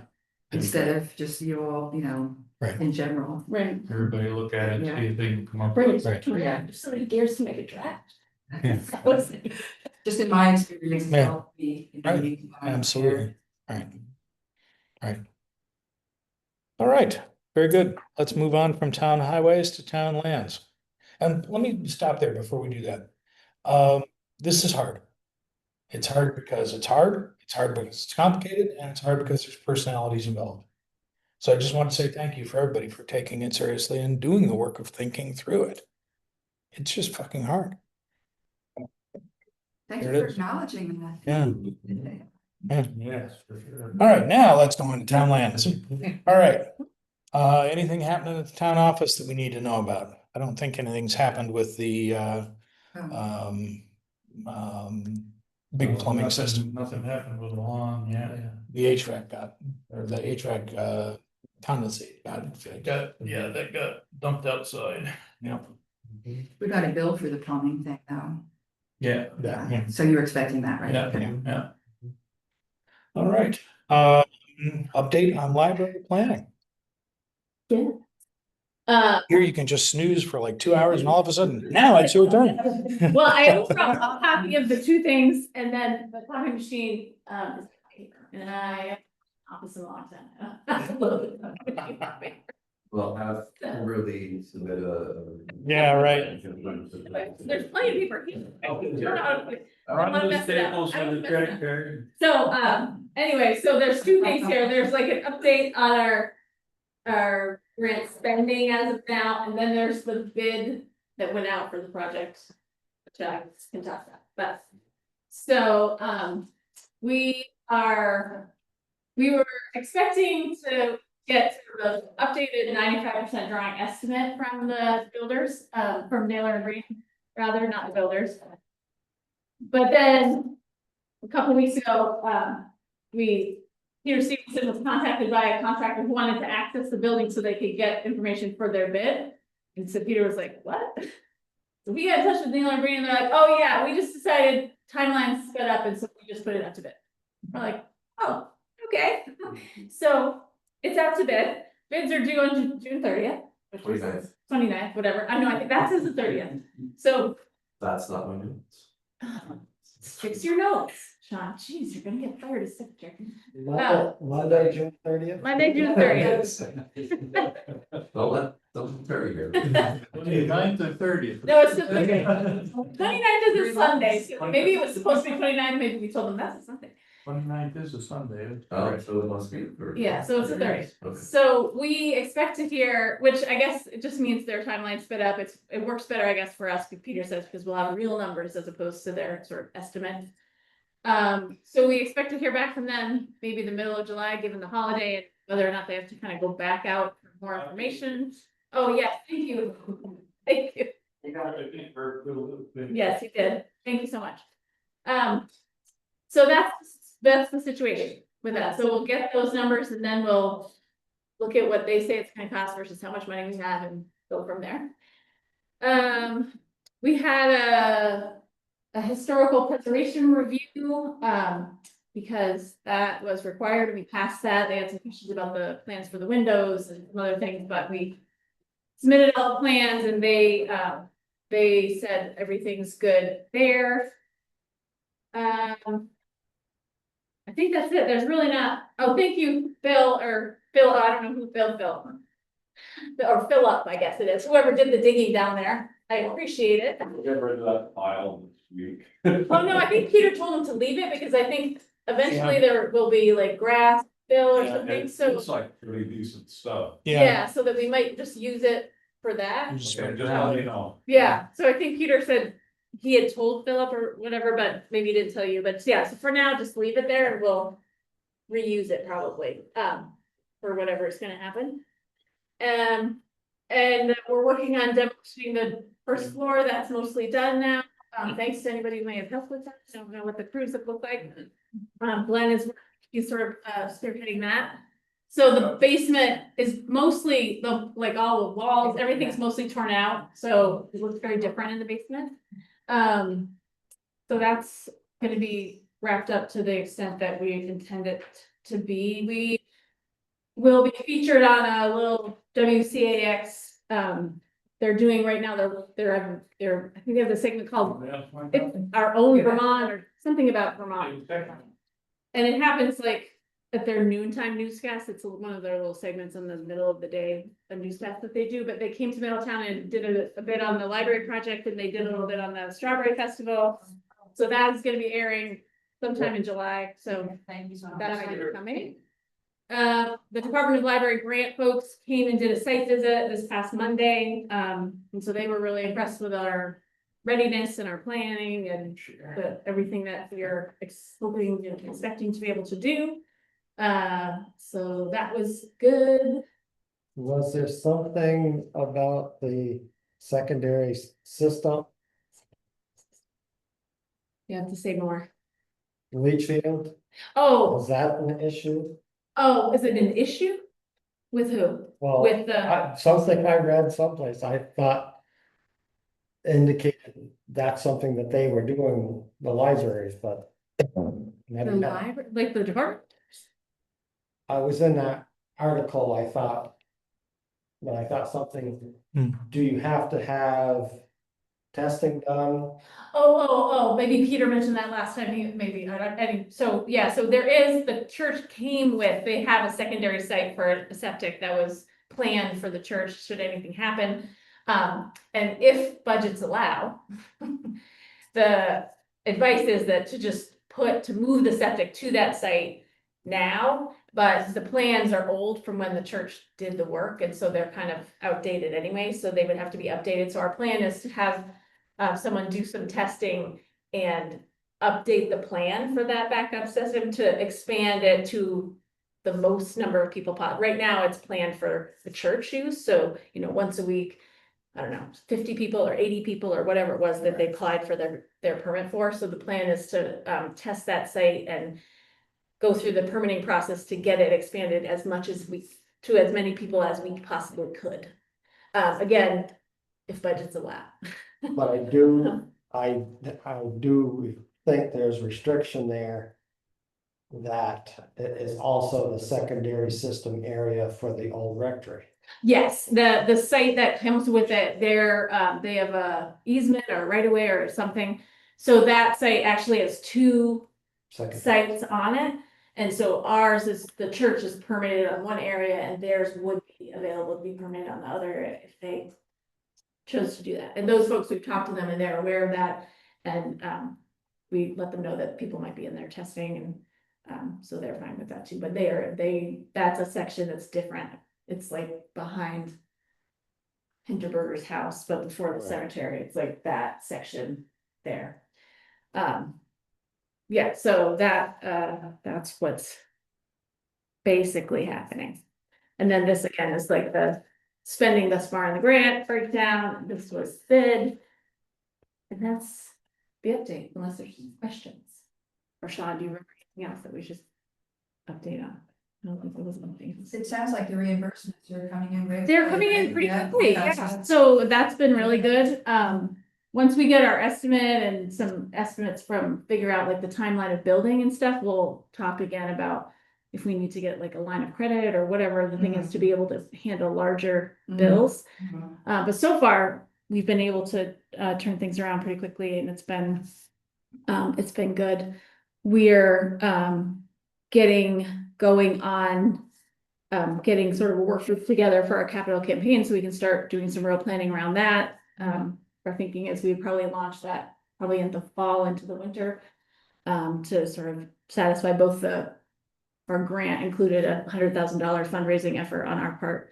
And then just looking to the future, and then it's a bigger building and it would be more services, more to manage, and that will cost more. And so the plan is to be able to raise more, to be able to plan for programming and staffing and cover those costs for a period of time so that there wouldn't be a huge increase in the overall library budget. That's a good time to do, because people will be thinking about tax Right. Well, deductions on their taxes. Yeah. and we Yeah. just, we Borrow gotta, their money. just knock down our, the strategic plan before. Right, and we're also working on our strategic plan, technically expired, I think, June Wow, that's 1st or whatever. So we're looking, we're also gonna be working on updating that in the next couple weeks. So many times grants that you apply for, they wanna see your strategic plan and make sure you have all that. So we're gonna be working on that as a board in the next couple of months to get that ready. Has there been much thought given to the interior part of it? I saw a letter from someone wanting to donate toward a reading note. Oh, we Yeah. covered that. Yes, Yeah. I did see that, and I actually have an email ready to go to respond to that offer of help request. So yeah, the design at this point is done, it's out to bid, so it's not possible to make large changes. It would be expensive, and we don't have the budget for that. And and what I will say to those folks who made that offer, which was very generous, is just that we are working to keep, thinking about our strategic plan and our mission and our values and all, what the library is functionally in the town, and that our plan design wise was to keep the space as open as possible. I mean, meeting the needs of, function of the library and staffing needs, and the grant required certain things to be in the building. But then other than that, to keep it as open as possible so that we can be as flexible in the functioning. And so having spaces that are sort of enclosed spaces for that kind of a thing is really The reason I asked, hard. and I think I had mentioned it to you before, with what I offered to donate. Yes. Happy stuff. Yeah, I would be interested in giving you full control. Yeah. Giving a donation to a portion of that reading. Oh, gotcha, So yeah. If you could just keep that. Yes, so that's definitely part of it, in the flexibility and thinking like, if there are things that we would like, we'd wanna like display or have in a certain space that. You know, where would that be, but it in a place, in a way that it wouldn't always have to be in that one space all the time, it could be in other places and. All control. Yeah, we wanna be able to Right, see right. that, yeah. So even to the point that initially we thought we would have some bookshelves sort of like mounted in the floor space, but then now we decided that we wouldn't do that. We would have, well, there'll be bookshelves along all the walls that will be attached to the building. Also, those can be paid for by the grant if they're attached to the building, but they can't. But the middle space will do more with furniture that can be moved and like shelving that can be moved, so that if we want to do a program, we could clear it like we do space. And that just feels like it would be more adaptable depending on, you know, because we don't know what it's gonna look like in 20 years and what the needs will be. But yeah, so we're definitely open to donations like that and trying to utilize them in the way, but we really do kind of need to have that control and people be willing to let us decide how it's gonna work and how it's gonna look. Yeah, so that. We so- actually had that conversation a little bit as the planning team, because people rightly do say, you know what you ought to do? I had a great idea, Yeah. right? And so what's the procedure for handling that? And the procedure for handling that is basically to go to the library board Mhm. and have a conversation. Yeah, And see if there are ways, even if we're not gonna rebuild the structure, are there ways that we can accommodate the spirit of that request? Mhm. In ways that don't require rejiggering a room Right. layout or something. and it echoes really our policy on donations of books and other things, in that we're happy to take donations, but that we really kind of decide if we keep them or don't keep Right. them, or how long we keep them. We can't promise that if you donate your grandmother's Bible, that we'll keep it in the collection forever and ever and ever, you know, or those types of things. We do our best to honor those requests, but we can't. Right. We can't, if we start doing that for one person, then we have to start doing that for, and then it ends up being kind of a mishmash of things. So, yeah, so that, it will definitely reach back out to that person, but we had to talk as a board to figure out how we want to address that, because it's just one example of a larger question of like, what if people have ideas or want to make suggestions, or how do we manage that? So I will get back to that person around that question, and we'll stay in touch with you as we get going, when we have a spot to Would it be. help if I drafted up some type of letter just mentioning? Yeah, sure, maybe talking, On file. yeah, talking about like what it is, so that we have a sense of what it is, so that, yeah, that would really be helpful, so we can kind of be keeping that in mind as we go Right. forward. That'd be great. Right. Good. All right, any other questions? Are we good? I think that's good. Cool, thank you. I got two things having to do with West Street. One is that Frank Parent finally got the technical files from Otter Creek Engineering. So he is now able to start work on the engineering that he needs to do. And the other is that we had a request from next door neighbor, Tyler Alexander, to have permission to tear down the fence between his yard and the town's yard. And I said, you know, do you know which side of the property line that fence is on? He says, well, it's on mine. I said, if it's on your property, you can do whatever you want, but I don't know that, right? We need to find out. And his goal basically is just to make his mowing life easier and not have to weed whack around fence posts. So I told him I would raise that with the board tonight, but I don't have any sense, obviously, of where that fence is laid. And if we end up using it for town highway thing, we're gonna be putting a different kind of fence / wall / something in there anyway, so. All I would say two things. I guess all I would say is, last summer he asked about mowing. Well, If he could make one pass I on just want to make sure. his side of the fence and one pass on our side. Yeah. Just to keep it open and then. Right. I haven't. Sure, go ahead, Right. which was never done. Nothing has been done this year. So I would say I would not allow the fence to be taken down until we can verify if it's on his property, sure, he put it on, but unless we know that for a fact. That's one situation where I think fence makes a good neighbor, because I'm afraid with what's going on right now, things are gonna, without the fence, things are gonna continue to Continue to encroach. push, Right. so I don't know, I would assume the fence is on the property line, or whoever put the fence up, usually you have to have. Is it walking I would distance? think or Sally distance? State Yeah. would have taken care of that issue many years Yeah, ago. well, no, she couldn't find she had trouble finding her survey, but. So unless we know for sure, I guess I would not feel comfortable in saying for sure to take it down. Right. They want to mow a swath around it. Have at it. And he was also one of the ones, we had 2 requests on the foxes down there. One neighbor, I believe, was concerned that Tyler was gonna shoot the foxes, so she wanted us to try to do something. And he was concerned for the foxes for, I don't, not sure why, I guess. They'd take his little tiny dog or something, I don't know. But foxes were in the crappy little garage there going. Oh, really? Out and they had babies. Okay. And a fox only uses a den when they have young, and when the young are grown, they're gone, but anyway, that's why I had the field brush hog to make them more visible, and Right. hopefully they went off about their. They eat a lot of rodents. They eat a lot of rodents, they're very beneficial, unless one of them is clearly sick with mange or rabies. They're very beneficial. But One across the road. Right here on West Street into the old cemetery last night in front of me and stood over by the gate there as I drove by. no, Nice looking gray fox. He's running yeah, around. gray fox, I know Buildings. James had gray fox a couple Uh-huh. of years ago. There used to be dens of them way over on the far corner overlooking the river. I haven't seen them there in a couple of years. So years in a Every row, once I in a while. have they're down there. them right in my backyard. You go out in the evening and sit on the porch, and it's funny to watch them hunt.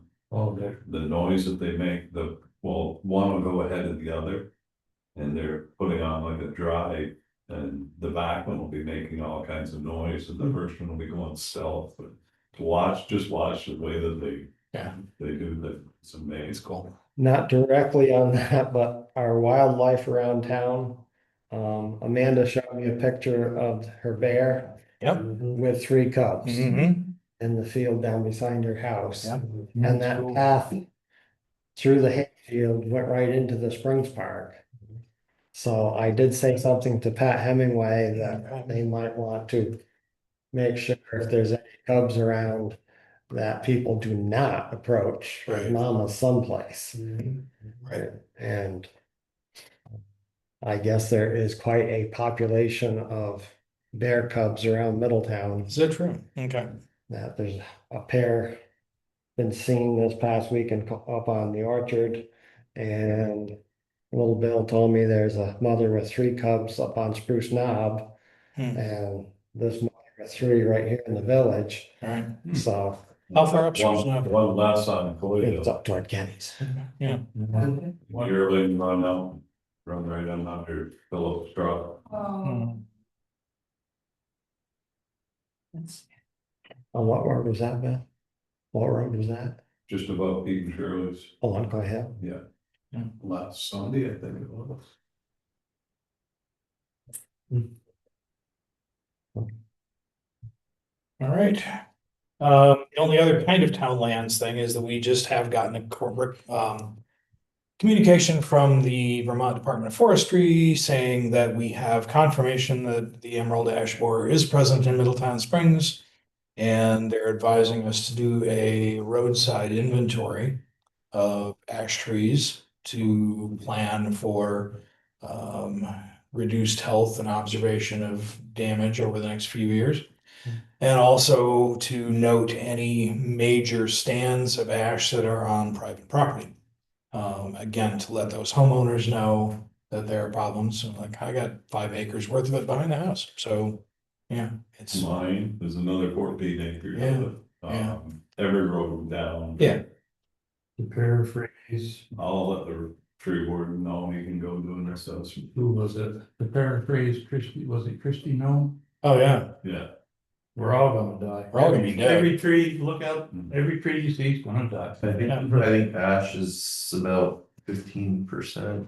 Although, Yeah, 14, and beech 15%. trees are, also on They want to, the beech trees cut are the all. ash trees, but the trouble is they don't want them removed. They don't want you trucking. Yeah, don't truck the wood all Right. over. I've got, It's everywhere already, All but right. well, I've got black ash on, the property by Beebe, and, if you have black ash, that you can go to the state website, or there's a that they'll come and harvest it because that's with the Abenaki, that's culturally significant because that's what they would make their baskets out of. Hmm. So I'm gonna have them just take those trees from that property because that's especially apparently black ash is even more attractive to the ash borer, so they'll Okay. go for that first, and it's pretty rare to start with. Yeah, But so and then like I said, the beech trees, there's yeah, they nematode that just started showing up in Vermont, so the trees will look healthy. You pick a leaf, hold it up to the light, you'll see all the little worms in it. And yeah. that's so They're already under attack from the. Yeah. So if unless they can figure something out with that, beech trees are gonna be going, but yeah, the ash trees, I was gonna follow up to find out, did anybody find out the info of where they located those? They did not specify a particular site. Oh, but they said though, reaching out, they would, I think, in that email, I thought, Yeah. I was going to, I just didn't do it. They must have got a grant a few years back and they've been cutting ever since. Right. You know, They've been trying to clean them out. So is the state, there's a recommendation to do that, you find the sick ones, you cut them out, they don't want you taking them anywhere, obviously, I guess. Right, I mean, we'd be using all of ours for on-site firewood, so that's not a problem, and it's okay to mill it for lumber. Yeah. But if you transport firewood, then you're transporting larvae around. My house is getting chewed apart by friggin' carpenter bees. Oh, and then it'll be followed by the woodpeckers, chasing the bees. Yep, we had a hole that big from the carpenter bees, followed by a hole that big from the woodpeckers on the side of the garage. What a waste of money, I just, Yeah. I just only take like a stick, and just jam it up there and you hear angry buzzing, then you know you got them, and just a little further. That's a strategy. There, so it's like there. Aren't you the guy that was up in the attic of the barn on a hot day? Yeah. I'm not sure I'm taking your recommendations here. Oh, yeah. Yeah. Spray it at night so that they'll leave, stick steel wool in the walls, plug it, and then routinely stain your house, like rather than every Yeah. 5 years, do it every 2 years. Yeah. Yeah. Easier said than done. Okay. Yeah. They like bearwood, all I right. run a man lift because I'm not going up the ladder on the west end of my house, so that's. Yeah. On other That's town smart. lanes, we're probably all aware that Patty's had a couple of work party sites here in the old Oh, right. cemetery. She had a good, very good, pretty healthy turnout, I thought, last Saturday. Weather was good. She got quite a bit done and I think Patty, good shout out for planning and organizing that Absolutely. work party. She's got several others scheduled for July. I think one Tuesday, she's doing one Tuesday nights and then maybe a couple different Tuesday nights Yeah. and Saturdays again. Yeah, she 2 hours is about right. I was up there. She asked me about bringing a tank of water down so to have it on site, so I told her just let me know. Yeah, I was wondering that if we could use the, because if you can't, if there's a way to get it out of that, so we're carrying buckets over, which is. I'll figure out a way to neck it down to a garden hose and then the valves are on the back, it won't be a problem. To fill buckets, because if you can, I have a plastic watering trough. I think it's 100 gallon, I can bring that up with my tractor. Yeah, that won't be a problem. Cool. Oh, thank you. Good. All right, solid waste. Here, Good. present, Excellent. there is some solid waste in town, I'm sure. There is. There's I don't some. have anything on solid waste. All right. Correspondence. Correspondence, we have our sheriff contract from last time, there are only the 3 of us here, so we didn't approve it, but. Sheriff contract for 25, 56, or whatever coverage we get from, I don't remember what it was last year, I think it was it 52 something or 54, but the yeah. hourly rate's 57.23 per Okay. hour. Capped at 29,759 for the term of the contract, which is a year. And we budgeted 25,000 for this year. The other correspondence we have is a thank you from the Southwestern Vermont Council on Aging, thanking us for their support and Requesting another 750 in town support for next fiscal year. And then a survey from the US Department of Commerce Census Bureau, Oh, right, that's coming up. which is, I don't know if that's junk or what, but that's what it is. Okay. 5451 is what we're paying the sheriff. I was kind of looking, So, see, yeah, I thought it was 54 something. I think I filled that out last time, I heard that survey. The census, okay, We'd love for you to do again. yeah. Survey of residential building or zoning permit systems. Thank you. I think so, yeah, I'm surprised I said it's either. I think basically it just says we don't have zoning, click, right? Yeah, it was pretty, it was pretty straightforward, but I Yeah. can't remember now. It was a couple of years since I've done it. Yeah. And typically the last few years anyway, ever since the world took upside down with COVID and everything else, they haven't, the sheriff hasn't taken the full amount of the Right. contract, I do not believe. Right.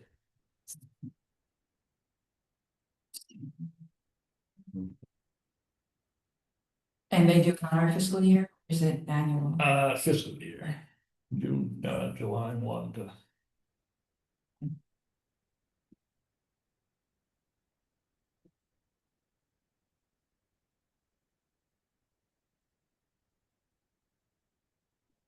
So I'll move to approve the sheriff contract. That's presented.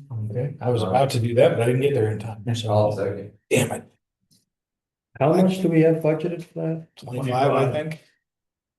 25, 26. Knock them, not responding, you know, they're good. Yeah, right. Should we change the cap?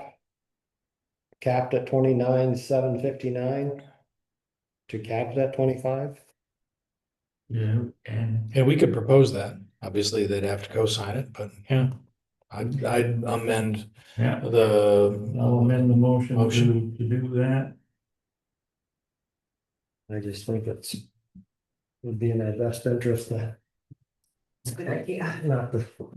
Yep. Not the time, but knowing what we budgeted for. Mhm. all right.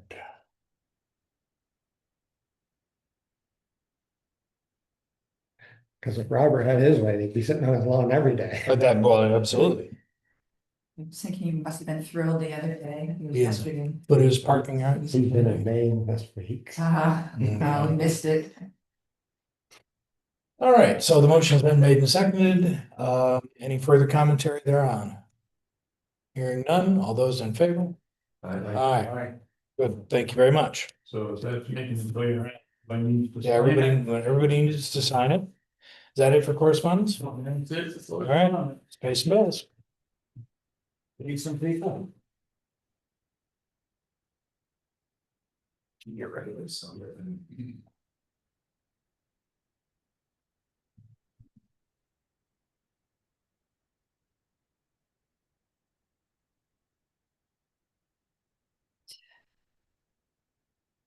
Right, so there's not this to sign right now, though, since we're gonna check with them about that cap. No, I think on the back side where he's got a cap, I'll cross out his amount and put in our amount. Well, I think it's So outside. it's on the front, yeah. Well, front, back, wherever it was, it's in there. Change that to 25,000. Well, it's 25. Cross out the 29. Cause we can even use the 759, budget for this year. and put in 25. We can send them a copy of the minutes if you need one.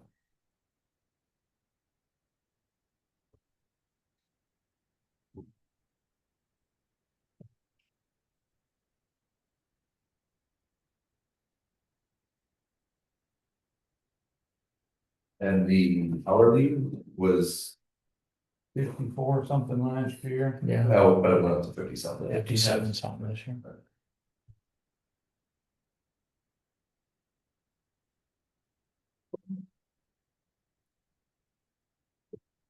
All right, everybody, thank you for your Good hard night, work. Danny. Thank you. Thanks for your help, Jenny. Thank you for always bringing us accurate Have work. a good night.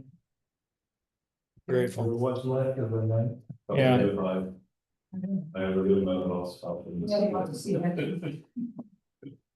Take care. Good night. Good night. You know what to do with your non-whole number like they do? I got it. Just weird. Yeah, It'll ring up in Or line. they folded in down here on 140. Colder feeding it is either 15 or 18 inch. I went by that last night and looked. I think it's a 15. It's I not- think so, too. I didn't. I had to say. Got a little straw going into a big bucket, or, nice. I guess the new culvert, we're planning for the next side reading, but. But if that 15 inch washes out, at least it should be able to handle the material. Should be able to flow through So it. just shovel right through it anyway, yeah. It goes back to my point, where that 15 inch culvert is, there's no reason they couldn't put a temporary road around Yeah. that. Wonder how they're gonna close it down again to do the one where the steel plates. Hmm.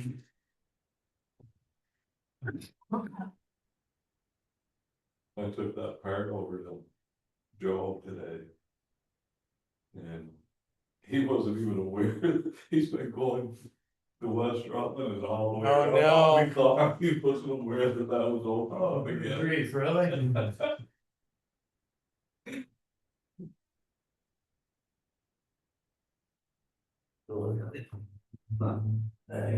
I made a tough last week of work for me, because. I just put out and say, hey, you know, your day's supposed to start at 7:45, everybody needs. I can't drop off the girls until 7:15 or something for the morning, so I can't get there in a half hour going the other way. That's the first 2 days it was closed, I had bus trips out of Fairhaven. Yeah. You must have.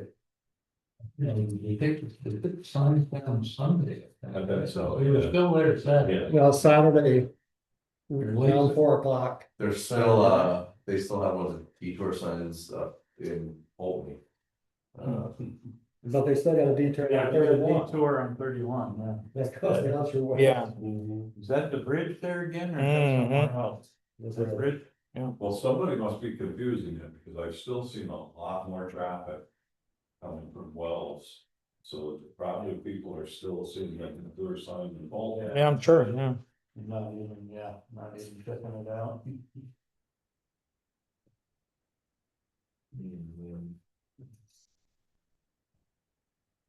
I guess I get a really good number on this car that's ready to come. No, Sam, yeah, Ben, yeah. oh, Ben, that's, Oh, yeah, Ben, or, you know, in his flip flops. Yeah. Poor kid. Nice to bad. They took it on the record. Ruined the radiator and some of the wiring, electronic, something underneath. Yeah, boy.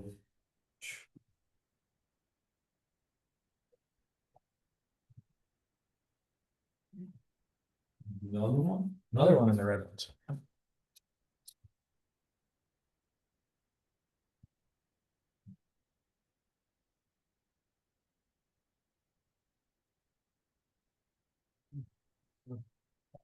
Check. Our executed contract. Oh. Yes.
But if they don't use that whole pile of stuff, you still want that, it's some pretty good looking stuff. It looks like it's great stuff. They'll probably use it, but if they don't. Yeah. We've only got about 2 little bucket loads left. I'll have more.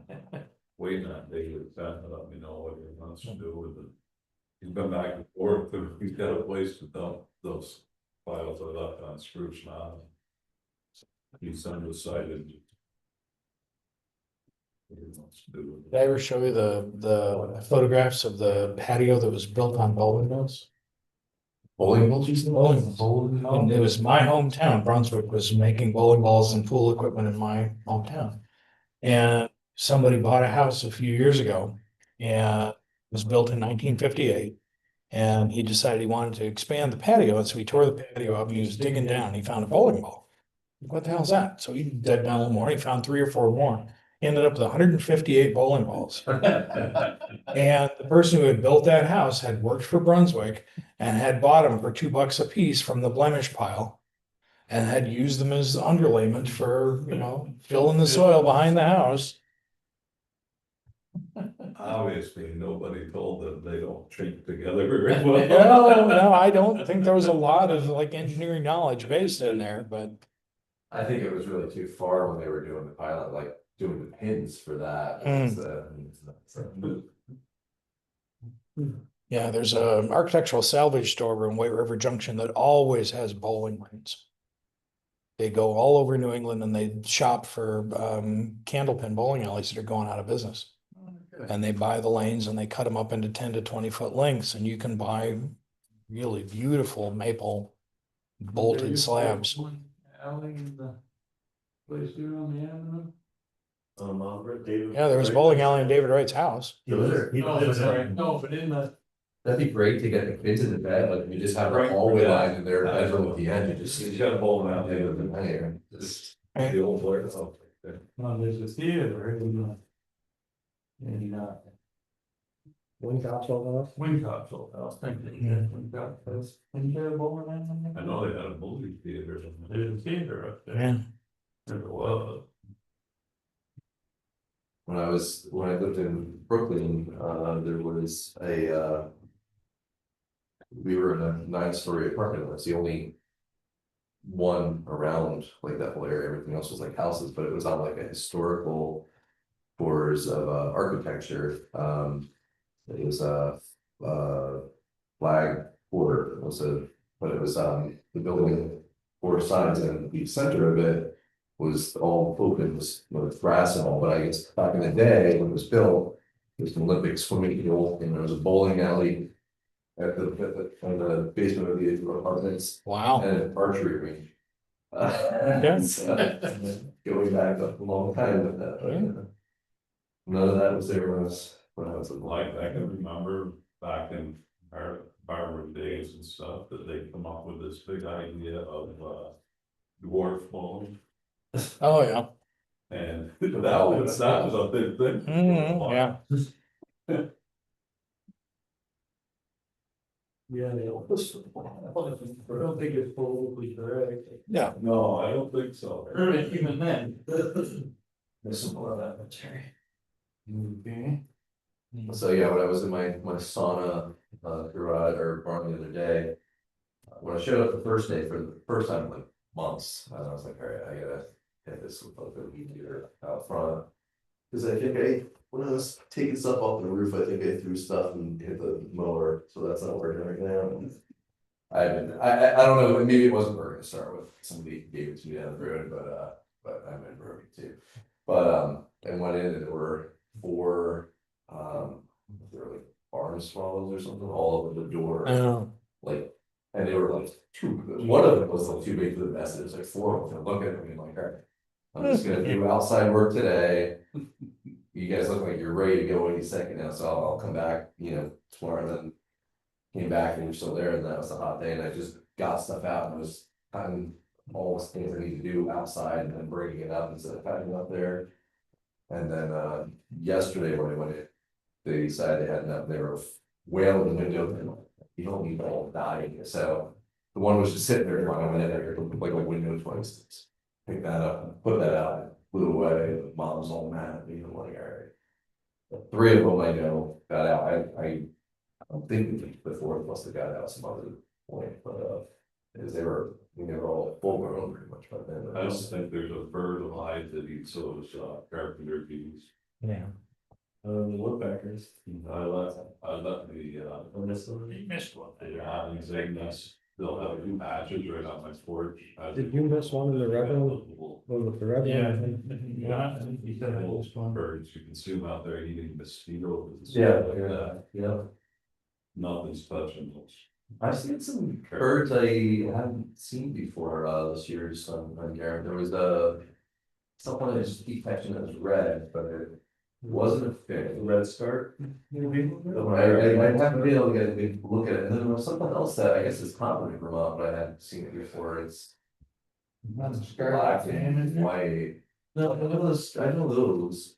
Huh. And I saw, let me go, one, or something. Yeah. Those are- Oh, they're like black and white, they'll sometimes have a red patch on their chest, they're Nothing grosbeak, it's not, no, there was Yeah. something smaller, I read that I saw. Yeah, the grosbeaks, we did like a lot of those at the theater, when we had some better pictures. So you should see a lot of Baltimore Orioles. I missed that one. And Cardinals, I've seen a lot of Cardinals this year. I think it was like, Sorry. 4 years ago. Year-end cleanup. Yeah, there's Yeah. one more, but I haven't seen one of those in a while, and then I was driving there, Yeah.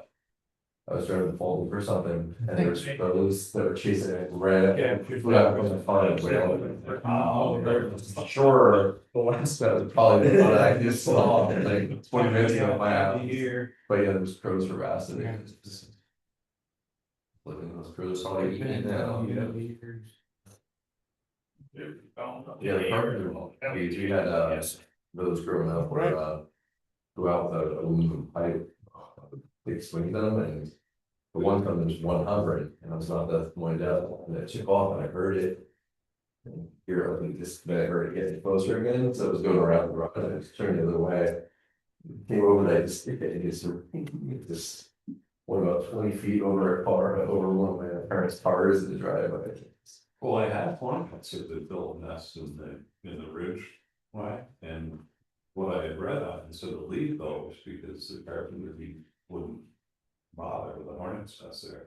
What a lie. Yeah. Oh, now you got both. Now I spend money on these bee traps that they don't work. Yeah, the hornets too, they say like if you got, like a paper bag, and you kind of put it up so it looks like Yeah. a bee nest, that keeps the hornets away. So if the carpenter bees would stay away, then you just do that, and then it's probably, oh, that's easier to eat than this would. I'll just.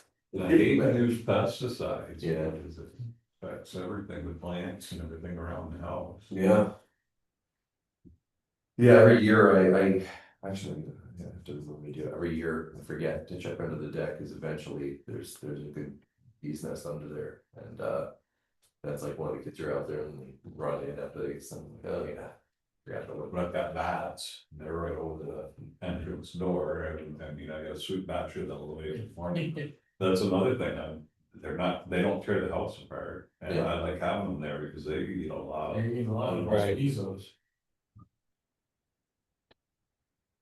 I used to work with a guy that can pick up I never did, try to pick up the mud wasp.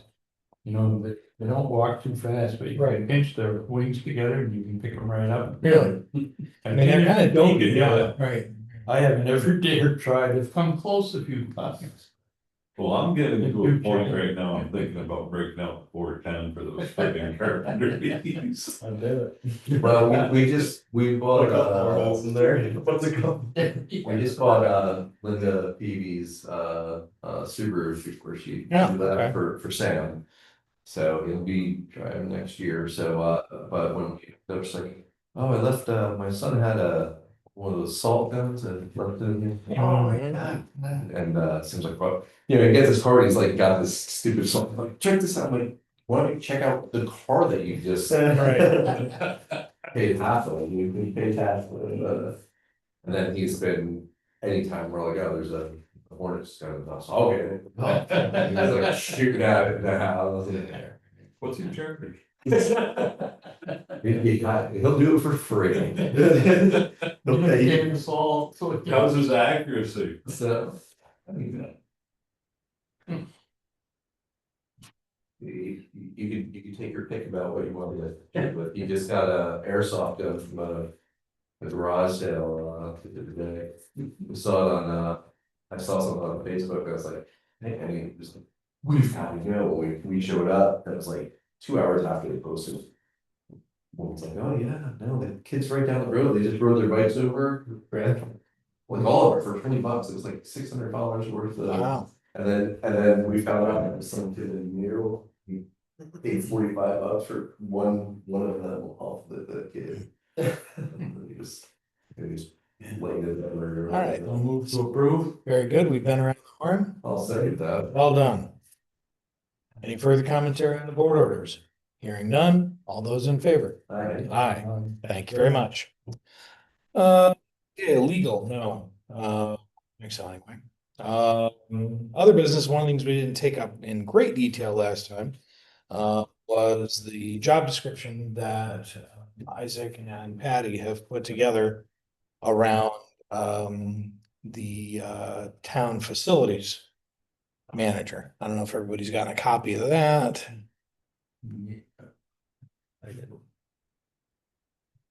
And as I'm looking through this, it seems like there's, the question that I would start with is this something that, for instance, Amanda could do as a town employee? Because at a town employee rate, that's, it's a job. If we hire it as a contracted service, then we're gonna get a proposal for whatever their proposed, fee would be. Go ahead. I mean, it seems like, yeah, there's two ways to go about it. It's either we contract it out and get a third party that's just someone just doing it to check it off their list and make some money, or it's an invested community member, basically, like watching, like Peter and all these people basically do all the things that are on this list. Right. Of their own free will, and like, because they want help, why not make it something that they can charge to, or like be Right. position, I guess. But yeah, it would be finding the right person that's willing to do it all the time, not just on a case by case basis. And the when we're talking about all public buildings, so that's town office, library, and garage, Transfer station. transfer station. Yeah. Yeah, right, sure. Garage. Right. I mean, she's already doing the transfer station. It would be libraries, because we've still got. For a while. Until we figure that out, right? Right, we still got that property. And when you're talking. Are we only talking building, are we talking the Sullivan Woods too? Right. Because that's town. Or the property. cemetery, or, right. No, that's, but I mean, it's just saying public buildings here, right? Yeah. It was written in with this building in mind, but with the scope of being able to go out or in, depending on who basically wants the job. And it is facilities manager, not town property Property manager, manager, so right. facilities by Right. all.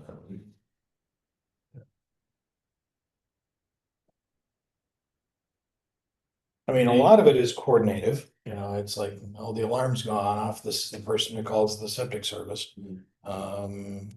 Getting bids for plowing and mowing, getting bids for replacement of some system or another. But there is some degree of building knowledge that would be done here, just in terms of, doing the safety reviews, making sure, looking for mold, looking for loose pieces, so. And is it's that not- looking at full time? I mean, so. There's a like a world where it's just a stipend kind of thing, and it's someone doing their. The only reason I ask, that if you take Amanda into consideration, after a certain amount of hours work, it puts you into the full-time status. Yeah. Which comes back to the benefits and all that stuff, so. Right. Yeah, and that would be, it doesn't seem like it's a position that's going to take that much time once it's going. It's Right. like getting the systems in place, getting to know the systems, like, oh, every, 3 months we have to pump the water. It's not like a consistent, the way I understand, it's not a consistent hourly, like, I have to be here all the time. Right. It's just getting to know the building. Maybe up front, it's a little bit more. And I think really it is just here, the transfer station, because the library has a lot of things they already are handling. It would be good to be. Or that'd be a discussion with, on the library side to figure out if that is something to fold into it. Because I mean, contractually, I think on the snow removal, for example, I mean, we're not using the same for the library that we are for the Right. town office. I mean, just, reviewing this description. There's a lot of sort of on-demand work, something breaks and you have to figure out how to get somebody to come in and do it. There's some contract administration, right? You put out an RFP for plowing and you do that. But a lot of this is really kind of a careful once a month walkthrough that would take you an hour and a half. Right? So this is in no way a full-time job, right? This is 4 hours a month on a kind of mandated basis, and then things happen. Yeah. Right. And it's also, it's a person that Patty or anyone that works in this building and Right. actually knows the facilities can call instead Right. of having to do it themselves. Right. Basically. It's My about- door doesn't lock. Right. Yeah. Right.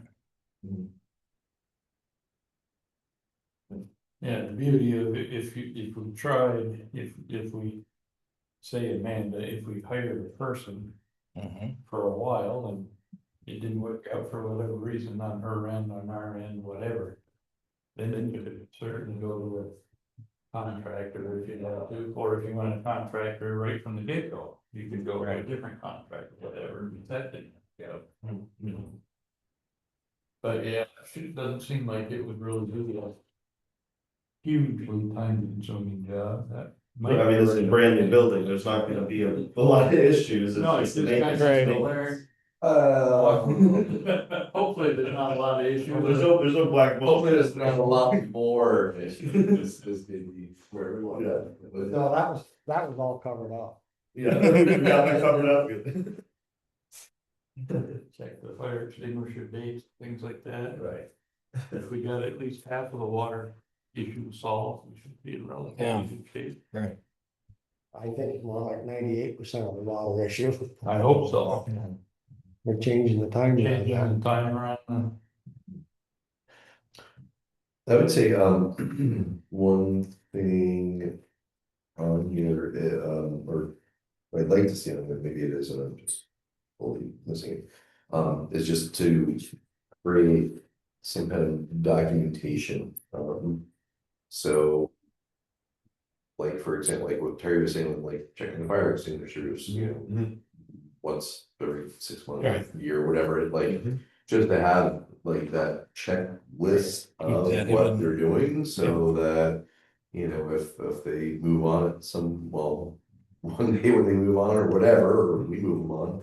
At least, then we have, some things that we can pass on to somebody else, so that they're not necessarily recreating Right. the wheel each time.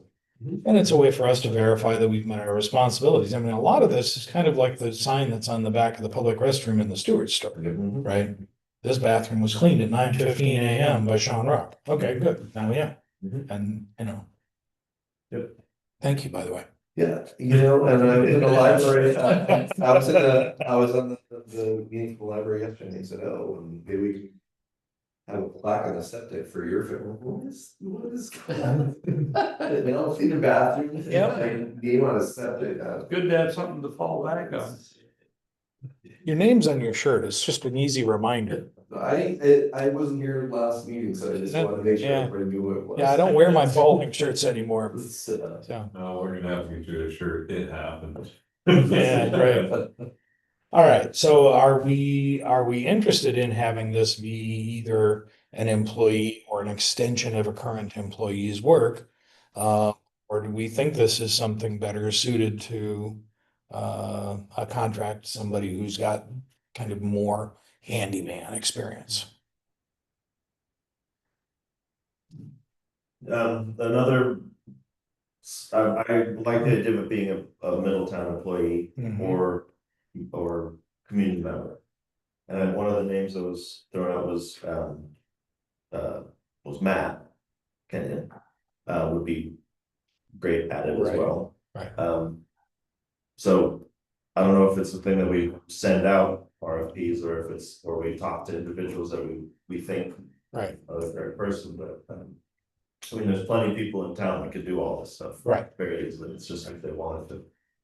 Take the Yeah. time. I mean, it's like any job, you just put up a job description and say, we're hiring, and put in your interest, yeah. Yeah. The other issue as it stands currently is the budget for this position, I think, as laid out in the budget is something like, what was it, 700 or what is it? It's very small. I think it's, What if you go about it, the way that you would fill a vacancy? Ask for a letter of interest. That way you get a pool to work from without hurting feelings of somebody being left out. Possible, we'd need to be clear about what we're offering. Mhm. You know, because if somebody puts in a proposal, that's on them, right? They say, oh, I'll do that for $40 an hour, and somebody else says, I'll do that for $85 an hour, then that's part of our consideration. Mhm. But if it's an employee, we need to have a sense of what's on the table, plus or minus $1.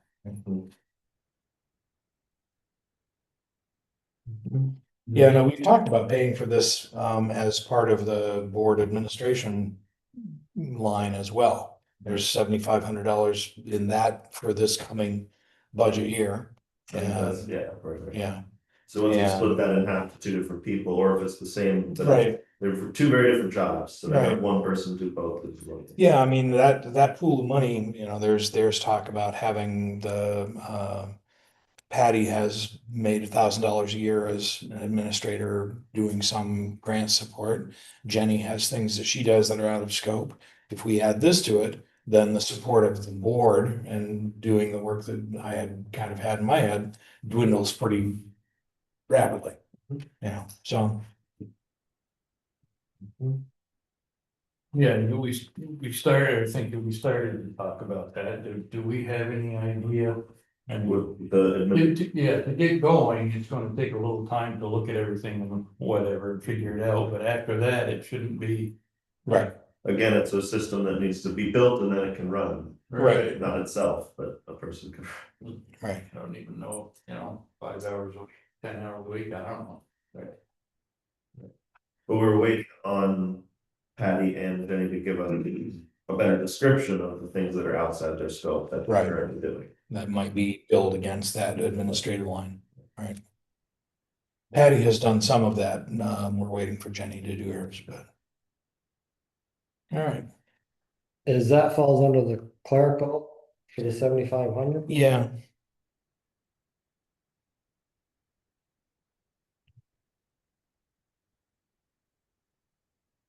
So on the current year budget, that's $1,000 that Patty gets yes, correct, that we paid tonight. Yeah, I don't know, was it in here? Yep. yeah, Should have been.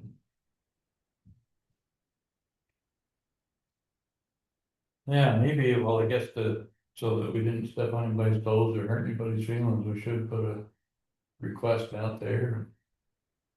Right, so Right. the letter of intent, we send out, here's what we want, anyone that wants can apply versus going out and asking individuals, but that's also the same as an RFP, the letter of intent on tree floats, I think. Well, that's, Yeah. are we looking for an RFP when we kind of have an idea of what we can pay over the course of the,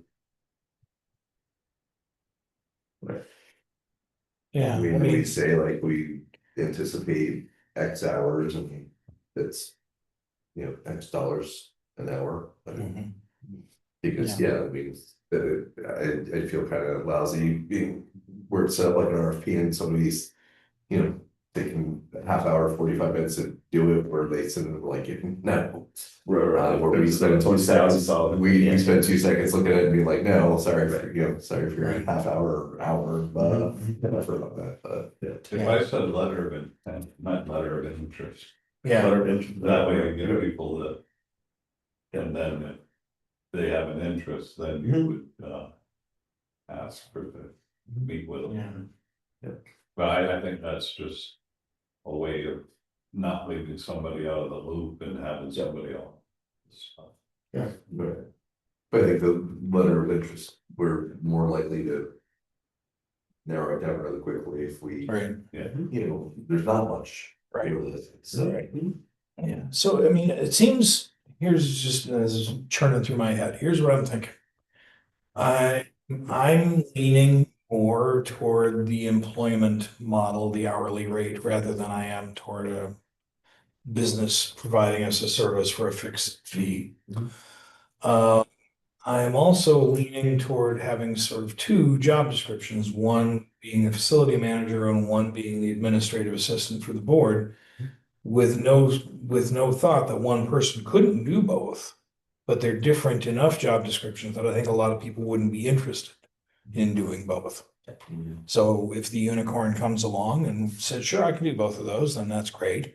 But that would be on the applicant rather than on us hoping to find that person who would be able to do administrative work and addressing building concerns. So let me come to the next meeting with using this as a backstop, do a kind of a job description with 80% of this, and have a second job description for the administration assistant to the select board and what that entails for grant supervision and record keeping management and whatnot. And talk about that. And I think I am more inclined to try to find somebody who would work for us at an hourly rate than I would be to say, tell us that you'll do this whole package for $2,000. Right? I think stipends in general kind of get us in trouble. Yeah. So, I like the addition of like some sort of record keeping, obviously. yeah, right. Yeah. Good. Thank you for this, Isaac. Mm. I appreciate the moving this ball down the field so well. It's a good thing. And in the big picture. And the building, so on and so forth, are we going to incorporate mowing the lawn and shoveling the sidewalk? Yeah, I mean, That's the job. the way this is written, this is about doing the contracting for that. And that the building, the actual building maintenance is its own line items in the budget. Yeah. I think, but also that the onus is on that person if in a pinch they can't get anyone that. Right, they have to be here to shovel. They would have to be here to shovel. Second. Right, that maintain the parking lot sidewalks and other roads. Yeah, because if someone's here to do it for them, and I Right. can get there, it's great, but if not, it's them. Right. All right. So let's bring that back to the next meeting. Is there anything else that we need to do this evening? Go home. All right, I will make a motion to accept Terry's recommendation to go home. I will second that. Thank you. This meeting is adjourned at 9:36. Yeah, The motion was to go home, not to adjourn. true enough. I'll make a suggestion, we bail on. So was that Luke Krause's wedding over the weekend and Andrew and Katie Saunders. Okay. Into them, and I was sitting at their table, but they speak very highly of you. Ellie's actually at their house right now. He picked her up from so Jody's in she's in Crete right now. She was in Turkey. You're right home. And so Kat's been Night. Yeah. good night. Good night, Bill. Kat's been at summer camp in Holden. Right, yeah. Ellie's been at skateboard camp in Manchester, so I